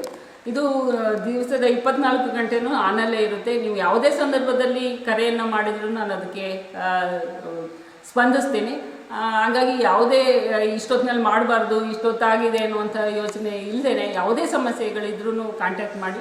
ಹಾಗೆ ನಾನು ಇವಾಗ ಪ್ರಸ್ತುತ ಚಿಕ್ಕಮಗಳೂರು ನಲ್ಲಿ ಜ್ಯೋತಿ ನಗರದಲ್ಲಿ ವಾಸ ಇದ್ದೀನಿ. ಆದರೆ ಮುಂದಿನ ತಿಂಗಳೇ ನಾನು ಕಡೂರಲ್ಲಿ ಒಂದು ಮನೆಯನ್ನು ನೋಡಿದ್ದೀವಿ. ಮನೆಗೆ ಅಲ್ಲಿ ಕಡೂರಿಗೆ ಶಿಫ್ಟ್ ಆಗ್ತಿದ್ದೀವಿ. ಅಂಥ ಸಂದರ್ಭದಲ್ಲಿ ನೀವು ಕಡೂರಿನಲ್ಲೇ ನನ್ನನ್ನು ಭೇಟಿ ಆಗ್ಬೋದು, ಮುಕ್ತವಾಗಿ ಭೇಟಿ ಆಗ್ಬೋದು, ಅಥವಾ ಈ ನಾವು ಫೋನ್ ನಂಬರ್ನಲ್ಲಿ ಕಾಂಟ್ಯಾಕ್ಟ್ ಮಾಡೋದ್ರ ಮೂಲಕ ನಿಮ್ಮ ಸಮಸ್ಯೆಗಳನ್ನು ನನ್ನ ಜೊತೆ ಹಂಚ್ಕೊಳ್ಬೋದು ಅಂತೇಳಿ ಹೇಳಕ್ಕೆ ಇಷ್ಟಪಡ್ತೀವಿ. ತುಂಬ ಒಳ್ಳೆಯದು ಮೇಡಮ್. ಸೊ ತಾವೊಂದು ಜಿಲ್ಲಾ ಪಂಚಾಯಿತಿ ಅಧ್ಯಕ್ಷರಾಗಿ ಕೂಡ, ಮೆಂಬರ್ ಆಗಿ ಕೂಡ ಆ ಟೈಮಲ್ಲಿ ಮಾಡಿದಂಥ ಒಂದು ಸಾಧನೆ ಬಗ್ಗೆ ಕೂಡ ನಾವು ಕೇಳಿದ್ದೀವಿ. ಅದ್ರ ಬಗ್ಗೆ ತಮ್ಮ ಒಂದು ಅನಿಸಿಕೆ ಏನಿದೆ? ಸೊ ಒಂದು ಪ್ರಶಸ್ತಿ ಬಂದಂಥ ಕಾರಣ ಏನು ಮೇಡಮ್? ನಾನು ಅಧ್ಯಕ್ಷೆ ಆಗಿದ್ದಂತಹ ಸಂದರ್ಭದಲ್ಲಿ 15 ತಿಂಗಳ ಕಾಲ ಜಿಲ್ಲಾ ಪಂಚಾಯತ್ ಅಧ್ಯಕ್ಷೆಯಾಗಿ ಕೆಲಸವನ್ನು ಮಾಡಿದೆ. ಆವಾಗ ನಾನು ಮಾಡಿದಂತಹ ಕೆಲಸಗಳು ಏನು ನೀರಿನ ಸಮಸ್ಯೆಯನ್ನು ನಿವಾರಣೆ ಮಾಡೋದಿರ್ಬೋದು, ಅಥವಾ ಅಂತರ್ಜಲದ ಮಟ್ಟವನ್ನು ಹೆಚ್ಚು ಮಾಡಲಿಕ್ಕೆ ಹಾಕೊಂಡಂತಹ ಯೋಜನೆಗಳು, ಆಮೇಲೆ ಈ ವಿವಿಧ ಇಲಾಖೆಗಳಿಂದ ಇರುವಂತಹ ಅನುದಾನವನ್ನು ಸಮರ್ಪಕವಾಗಿ ಬಳಸಿದ್ದಂತಹ ಕಾರಣಕ್ಕಾಗಿ ಅಡ್ಮಿನಿಸ್ಟ್ರೇಷನ್ನು ಮತ್ತು ಡೆವಲಪ್ಮೆಂಟು ಎರಡಕ್ಕೂ ಸೇರಿ ಒಂದು ನ್ಯಾಷನಲ್ ಅವಾರ್ಡ್, ಪಂಚಾಯತ್ ಸಶಸ್ತ್ರೀಕರಣ ಪ್ರಶಸ್ತಿ, ಉತ್ತಮ ಬೆಸ್ಟ್ ಜಿಲ್ಲಾ ಪಂಚಾಯತ್ ಅಂತ ಹೇಳಿ ಚಿಕ್ಕಮಗಳೂರು ಜಿಲ್ಲೆಗೆ ನನ್ನ ಅಧ್ಯಕ್ಷತೆಯಲ್ಲಿ ಅವಧಿಗೆ ರಾಷ್ಟ್ರೀಯ ಪ್ರಶಸ್ತಿ ಬಂತು. ಮೋದಿಯವರು ಅದನ್ನು ಕೊಟ್ಟಿರುವಂಥದ್ದು. ಆನಂತರದಲ್ಲಿ ನಾನು ಜಿಲ್ಲಾ ಪಂಚಾಯಿತಿ ಅಧ್ಯಕ್ಷ ಆಗೋಕ್ಕಿಂತ ಮೊದಲು ಕಾಯರ್ ಬೋರ್ಡ್ ಚೇರ್ಮನ್ ಆಗಿದ್ದೆ 20 ತಿಂಗಳ ಕಾಲ. ಕಾಯರ್ ಬೋರ್ಡ್ ಅಂದರೆ ತೆಂಗು ಮತ್ತು ನಾರು ಅಭಿವೃದ್ಧಿ ಮಂಡಳಿ, ರಾಜ್ಯ ಸರ್ಕಾರದ. ಆದರೆ ಅದು ನಷ್ಟದಲ್ಲಿದ್ದಂತಹ ಒಂದು ಕಂಪನಿ, 3 ಕೋಟಿಗಳ ನಷ್ಟದಲ್ಲಿತ್ತು. ನಾನು ಅಧ್ಯಕ್ಷ ಆದ ನಂತರ ಅಲ್ಲಿಯ ವರ್ಕರ್ಸ್ಗಳಿಗೆ ಸಂಬಳ ಕೊಡೋಕ್ಕೆ ಇರ್ತಿರ್ಲಿಲ್ಲ ದುಡ್ಡನ್ನು. ಅವರು 1 ತಿಂಗಳು ಸಂಬಳಕ್ಕೆ 15-20 ತಾರೀಕು ಆದ್ರೂ ಅವ್ರಿಗೆ ಸಂಬಳ ಕೊಡೋಕ್ಕಾಗ್ತಿರ್ಲಿಲ್ಲ. ಆದರೆ ಆ ರೀತಿ ಆಗಬಾರ್ದು, ಅವರು ಅದನ್ನೇ ನಂಬ್ಕೊಂಡು ಜೀವನ ಮಾಡ್ತಿರ್ತಾರೆ ಅಂತೇಳಿ ಸಾಕಷ್ಟು ಸುಧಾರಣೆಗಳನ್ನು ತರೋದ್ರ ಮೂಲಕ, ಮತ್ತು ಎಲ್ಲಿ ಹಣ ಪೋಲಾಗ್ತಾ ಇತ್ತು ಅದನ್ನೆಲ್ಲ ತಡೆಗಟ್ಟೋದ್ರ ಮೂಲಕ ಅದು ನಷ್ಟ, ಯಾವುದೇ ನಷ್ಟ ಇಲ್ಲದೆ ಅದನ್ನು ಲಾಭದತ್ತ ತಗೊಂಡು ಹೋದೆ. ಮೊದಲನೇ ವರ್ಷ 3 ಲಕ್ಷ ಲಾಭಕ್ಕೆ ಬಂತು. ನಾನು 2ನೇ ವರ್ಷದಲ್ಲಿ ಅದನ್ನು 5 ಲಕ್ಷ, ತುಂಬ ಕೋಟ್ಯಾಂತರ ರೂಪಾಯಿ ಲಾಭ ಆಗದೇನೋ ನಷ್ಟವನ್ನು ತಪ್ಪಿಸಿ ಅದನ್ನು ಲಾಭದತ್ತ ಕೊಂಡೊಯ್ದಿದ್ದು ದೊಡ್ಡ ವಿಷಯ. ಖಂಡಿತ. ಎಷ್ಟು ವರ್ಷಗಳಲ್ಲಿ ಇದು? 20 ತಿಂಗಳು ಮಾತ್ರ. 20 ತಿಂಗಳಲ್ಲಿ changes okay okay very good ma'am. So ಆ ಸಾಧನೆ ಕೂಡ ಮಾಡಿದ್ದೀರಾ ಖಂಡಿತ ತಾವು. ಹೌದು ಸೊ ಒಂದು ಶಾರ್ಟ್ ಟೈಮಲ್ಲಿ ಅಷ್ಟು ರಿಕವರಿ ಮಾಡಿದ್ದೀರಾ. ಹೌದು, ಯಾಕೆಂದ್ರೆ ಯಾವುದೇ ಹೆಣ್ಮಕ್ಳಿಗೆ ಏನಾದರೂ ಜವಾಬ್ದಾರಿ ಕೊಟ್ರೆ ಅದನ್ನ ಸಮರ್ಥವಾಗಿ ನಿರ್ವಹಿಸ್ತಾಳೆ ಅನ್ನೋದನ್ನ ತೋರಿಸ್ಬೇಕಿತ್ತು. ಕೇವಲ ನನ್ನಗೋಸ್ಕರ ಅಲ್ಲ, ಹೆಣ್ಣು ಮಕ್ಕಳಿಗೆ ಒಂದು ಏನು ಸಾಮರ್ಥ್ಯ ಇದೆ ಅನ್ನುವಂಥ ಒಂದು ತೋರಿಸ್ಕೊಟ್ಟಿದ್ದೀನಿ. ಹಾಗಾಗಿ ಮುಂದಿನ ದಿವಸಗಳಲ್ಲಿ ಹೆಣ್ಣು ಮಕ್ಕಳಿಗೆ ಹೆಚ್ಚಿನ ಪ್ರಾಧಾನ್ಯತೆಯನ್ನು ಕೊಡೋದ್ರ ಮೂಲಕ ಬಾಕಿ ಇರುವಂತಹ ಎಲ್ಲ ಹೆಣ್ಣು ಮಕ್ಕಳನ್ನ ಸಾಮರ್ಥ್ಯವನ್ನು ಬಳಸ್ಕೋಬೇಕು ಅನ್ನೋದು ನಂದು ಒಂದು ಆಸೆ ಕೂಡ. Okay okay ma'am. ಬೇರೆ ನಮ್ಮ ಒಂದು ಮೀಡಿಯಾ ಮುಖಾಂತರ ಬೇರೆ ಏನು ಹಂಚ್ಕೊಳ್ಳೋಕೆ ಇಷ್ಟಪಡ್ತಿದ್ದೀರಾ? ಬೇರೆ ವಿಷಯ ಹೇಳೋಕ್ಕೆ ಇಷ್ಟಪಡ್ತಿದ್ದೀವಿ? ಜೊತೆಗೆ ಈಗ ಮೀಸಲಾತಿ ಬಗ್ಗೆ ಒಂದಷ್ಟು ಮಾತಾಡಲಿಕ್ಕೆ ಇಷ್ಟಪಡ್ತೀನಿ. ಏನು ನಮ್ಮ ಅಂಬೇಡ್ಕರ್ ಅವರು ಸಂವಿಧಾನವನ್ನು ಬರೆದಂಥ ಸಂದರ್ಭದಲ್ಲಿ ಕೇವಲ 10 ವರ್ಷದಲ್ಲಿ ಇವರಿಗೆ ಮೀಸಲಾತಿ ಇರಬೇಕು, ಅಷ್ಟರೊಳಗಡೆ ಎಲ್ಲ ಈಕ್ವಾಲಿಟಿ ಬರಬೇಕು, ಮೀಸಲಾತಿಗೆ ಹೋಗ್ಬೇಕು ಅನ್ನುವಂಥದ್ದು ಉದ್ದೇಶ ಇತ್ತು ಅವರಿಗೆ. ಆದರೆ ನಾವು ಇವತ್ತು ಸ್ವತಂತ್ರ ಬಂದು 70 ವರ್ಷಗಳಾದರೂ ಸಹ ಇನ್ನೂ ಮೀಸಲಾತಿ ಬೇಕು ಅಂತ ಕೇಳ್ತಾ ಇದ್ದೀವಿ, ಇನ್ನೂ ಪರ್ಸೆಂಟೇಜ್ ಜಾಸ್ತಿ ಮಾಡಿ ಅಂತ ಕೇಳ್ತಿದ್ದೀವಿ. ಆದರೆ ಮೀಸಲಾತಿಯನ್ನು ಮೀರಿ ಬೆಳೆಬೇಕು ಅನ್ನೋದು ನನ್ನ ಉದ್ದೇಶ. ಇದು ಹೆಣ್ಣು ಮಕ್ಕಳಿರ್ಬೋದು ಅಥವಾ ಇನ್ಯಾವುದೇ ಇದಿರ್ಬೋದು. ಈಗ ಮಹಿಳೆಯರಿಗೆ ಮೀಸಲಾತಿಯನ್ನು ಕೊಡ್ತಾರೆ ಇಷ್ಟು ಪರ್ಸೆಂಟು ಅಂತೇಳಿ. ಆದರೆ ಮೀಸಲಾತಿ ಒಮ್ಮೆ ನಾವು ಅದಕ್ಕೆ ಆ ಫೀಲ್ಡಿಗೆ ಬರೋ ತನಕ ಒಮ್ಮೆ ಮಾತ್ರ ಮೀಸಲಾತಿ ಬೇಕು. ಆ ಮೀಸಲಾತಿ ನಾನು ಒಂದ್ಸಲ ಉಪಯೋಗಿಸ್ಕೊಂಡ್ಮೇಲೆ ಆ ಮೀಸಲಾತಿಯನ್ನು ಮೀರಿ ಬೆಳಿಬೇಕು. ನಾವು ಯಾವುದು ಮೀಸಲಾತಿ ಬೇಡ ನನ್ನಂತ ಇನ್ನು ಬೇರೆ ಹೆಣ್ಣು ಮಕ್ಕಳಿಗೆ ಅಥವಾ ಬೇರೆಯವರಿಗೆ ಆ ಮೀಸಲಾತಿ ತಲುಪುವ ಹಾಗೆ ಮಾಡಬೇಕು. ಹಾಗಾಗಿ ನೀವು ಯಾವುದೇ ಮೀಸಲಾತಿ ಒಳಗೆ ಕೆಲಸ ಮಾಡ್ತಿದ್ರು ಇದ್ರೂ ಅವಕಾಶಗಳನ್ನು ಪಡ್ಕೊಂಡಿದ್ರು ಆ ನಂತರದಲ್ಲಿ ನೀವು ಮೀಸಲಾತಿಯನ್ನು ಮೀರಿ ಬೆಳೀರಿ. ಅದು ಆವಾಗ ಮಾತ್ರ ಅವರ ಉದ್ದೇಶ, ಸಂವಿಧಾನವನ್ನು ಬರೆದಂಥ ಅಂಬೇಡ್ಕರ್ ಅವರ ಉದ್ದೇಶ, ನಮ್ಮ ಸಂವಿಧಾನದ ಉದ್ದೇಶ ಸಾರ್ಥಕ ಆಗಲಿಕ್ಕೆ ಸಾಧ್ಯ ಆಗುತ್ತೆ. ಅದೇ ನಿಟ್ಟಿನಲ್ಲಿ ನಾನು 2004ರಲ್ಲಿ ಸ್ಪರ್ಧೆ ಮಾಡಿದಾಗ ಯಾವುದೇ ಮೀಸಲಾತಿ ಇರಲಿಲ್ಲ ಮಹಿಳೆಗೆ. ನನ್ನ ಉದ್ದೇಶನೂ ಅದೇ, ಕೇವಲ ಮೀಸಲಾತಿ ಬಂದಾಗ ಮಾತ್ರ ಹೆಣ್ಣು ಮಕ್ಕಳು ಅದನ್ನು ಬಳಸ್ಕೊಳ್ಬಾರ್ದು. ಅದನ್ನು ಒಂದ್ಸಲ ಅವಕಾಶ ಆದ ನಂತರ ಅದನ್ನು ಮೀರಿ ಬೆಳಿಬೇಕು ಅನ್ನೋದು ಅದು ಎಲ್ಲ ಯುವಕರಿಗಿರ್ಬೋದು ಮಹಿಳೆಯರಿರ್ಬೋದು ಎಲ್ಲರಿಗೂ ಅನ್ವಯ ಆಗುತ್ತೆ, ಯಾವುದೇ ಜಾತಿಗೂ ಸಹ ಅನ್ವಯ ಆಗುತ್ತೆ. ಇವತ್ತು ಯಾವುದೋ ಮೀಸಲಾತಿ ಹೇಳಿ ಒಬ್ಬ ಉದ್ಯೋಗವನ್ನು ತಗೊಳ್ತೀವಿ ಅಂತ ಹೇಳಿದ್ರೆ ನಾವು ಮತ್ತೆ ನಮ್ಮ ಮಕ್ಕಳಿಗೂ ಮೀಸಲಾತಿನಲ್ಲೇ ಉದ್ಯೋಗವನ್ನು ಕೊಡಿಸಿದ್ರೆ ಬೇರೆ ಯಾವುದೇ ಮೀಸಲಾತಿಯನ್ನು ತಗೊಳ್ತಿದ್ದದಂಥವರಿಗೆ ಅವಕಾಶವನ್ನ ನಾವು ಕಿತ್ಕೊಂಡಂಗಾಗುತ್ತೆ. ಹಾಗಾಗಿ ಅಂಥವ್ರಿಗೆ ಅವಕಾಶವನ್ನ ಮಾಡಿಕೊಡ್ಬೇಕು. ಹಾಗಾಗಿ ಅದನ್ನು ಮೀರಿ ಬೆಳೀರಿ ಅಂತೇಳಿ ಹೇಳಕ್ಕೆ ಇಷ್ಟಪಡ್ತೀವಿ. Okay okay. ಪ್ರಿಯ ವೀಕ್ಷಕರೇ, ಕೇಳಿದ್ರಲ್ಲ, ಇಲ್ಲಿಯವರೆಗೆ ಮುಂದಿನ ಶಾಸಕರಾದ ಮಾನ್ಯ ಶ್ರೀಮತಿ ರೇಖಾ ಅವರು ತಮ್ಮ ರಾಜಕೀಯದ ಅನುಭವಗಳನ್ನು ಹಾಗೂ ಅವರು ರಾಜಕೀಯದಲ್ಲಿ ಮಾಡಿಕೊಂಡು ಬಂದಿರುವ ಕೆಲಸ ಕಾರ್ಯಗಳನ್ನು ಹಾಗೂ ಮುಂದೆ ಮಾಡಬೇಕೆಂದುಕೊಂಡಿರುವ ಅಭಿವೃದ್ಧಿ ಕೆಲಸಗಳನ್ನು ಕೂಡ ತಮ್ಮೊಂದಿಗೆ ಹಂಚಿಕೊಂಡಿದ್ದಾರೆ. ಇವರ ರಾಜಕೀಯದ ಭವಿಷ್ಯ ಹಾಗೂ ಮುಂದೆ ಬರುವಂಥ ಒಂದು ಎಲೆಕ್ಷನಲ್ಲಿ ಈ ಕ್ಷೇತ್ರದ ಜನಗಳು ಅತಿ ಹೆಚ್ಚಿನ ಒಂದು ಮತಗಳನ್ನು ಕೊಟ್ಟು ಅವರ ರಾಜಕೀಯದಲ್ಲಿ ಒಂದು ಸ್ಥಾನ ಕೊಟ್ಟರೆ ಇನ್ನೂ ಅಧಿಕ ಹೆಚ್ಚಿನ ಅಭಿವೃದ್ಧಿ ಕೆಲಸಗಳನ್ನು ಹಾಗೂ ತಮ್ಮ ಒಂದು ಕಷ್ಟದ ಪರಿಹಾರಗಳನ್ನು ಮಾಡಿಕೊಡುತ್ತೇನೆ ಎಂದು ಭರವಸೆ ಕೂಡ ಕೊಟ್ಟಿದ್ದಾರೆ. ಇವರಿಗೆ ತಮ್ಮ ಪ್ರೋತ್ಸಾಹ ಕೊಟ್ಟು ಮುಂದಿನ ದಿನಗಳಲ್ಲಿ ಒಂದು MLA ಸ್ಥಾನದಲ್ಲಿ ಕುಳಿತುಕೊಂಡು ಹಾಗೂ ಒಂದು ಮಹಿಳೆ ಕೂಡ ಅದನ್ನು ತಾವು ಪರಿಗಣಿಸಿ ಮಹಿಳೆ ಒಂದು ರಾಜಕೀಯಕ್ಕೆ ಬಂದು ಈಗಿನ ಒಂದು ನಡೀತಿರುವ ರಾಜಕೀಯದಲ್ಲಿ ಒಂದು ಭ್ರಷ್ಟಾಚಾರ ಆಗಿರ್ಬೋದು, ಒಂದು ನಡೀತಾ ಇರುವಂಥ ಒಂದು ಕೆಲಸ ಕಾರ್ಯಗಳ ಬಗ್ಗೆ ಆಗಿರ್ಬೋದು, ತಾವು ಪ್ರತಿಯೊಂದು ವಿಮೀಕ್ಷೆ ಮಾಡಿ ಒಂದು ಮಹಿಳೆಗೆ ಒಂದು ಸ್ಥಾನ ಕೊಟ್ಟರೆ ಏನೇನು ಕೆಲಸ ಕಾರ್ಯಗಳನ್ನು ಮಾಡಬಲ್ಲರು ಅನ್ನೋದನ್ನು ತಾವೇ ನೋಡ್ಬೋದು. ಅವರಿಗೆ ಒಂದು ಸ್ಥಾನ ಕೊಡಿ. ನಮ್ಮ ಒಂದು ಮೀಡಿಯಾ ಮುಖಾಂತರ ಕೂಡ ಕೇಳ್ಕೊತಾ ಇದ್ದೀವಿ, ಇಂಥ ಒಂದು ಮಹಿಳೆಗೆ ಜನಗಳು ಓಟ್ ಕೊಟ್ಟು ಗೆಲ್ಲಿಸಿ ಒಂದು ಸ್ಥಾನ ಕೊಟ್ಟರೆ ಅಭಿವೃದ್ಧಿ ಕೆಲಸ ಯಾವ ರೀತಿ ಆಗ್ಬೋದು ಒಂದು ಮುಂದಿನ ದಿನಗಳಲ್ಲಿ ತಾವೇ ನೋಡ್ಬೋದು. ಇವರಿಗೆ ನಮ್ಮ politiciansinIndia.com ಸೋಷಿಯಲ್ ಮೀಡಿಯಾ ಪರವಾಗಿ ಆರ್ಥಿಕ ಅಭಿನಂದನೆಗಳನ್ನು ಸಲ್ಲಿಸ್ತಾ ಇದ್ದೀವಿ. ಅಭಿನಂದನೆಗಳು.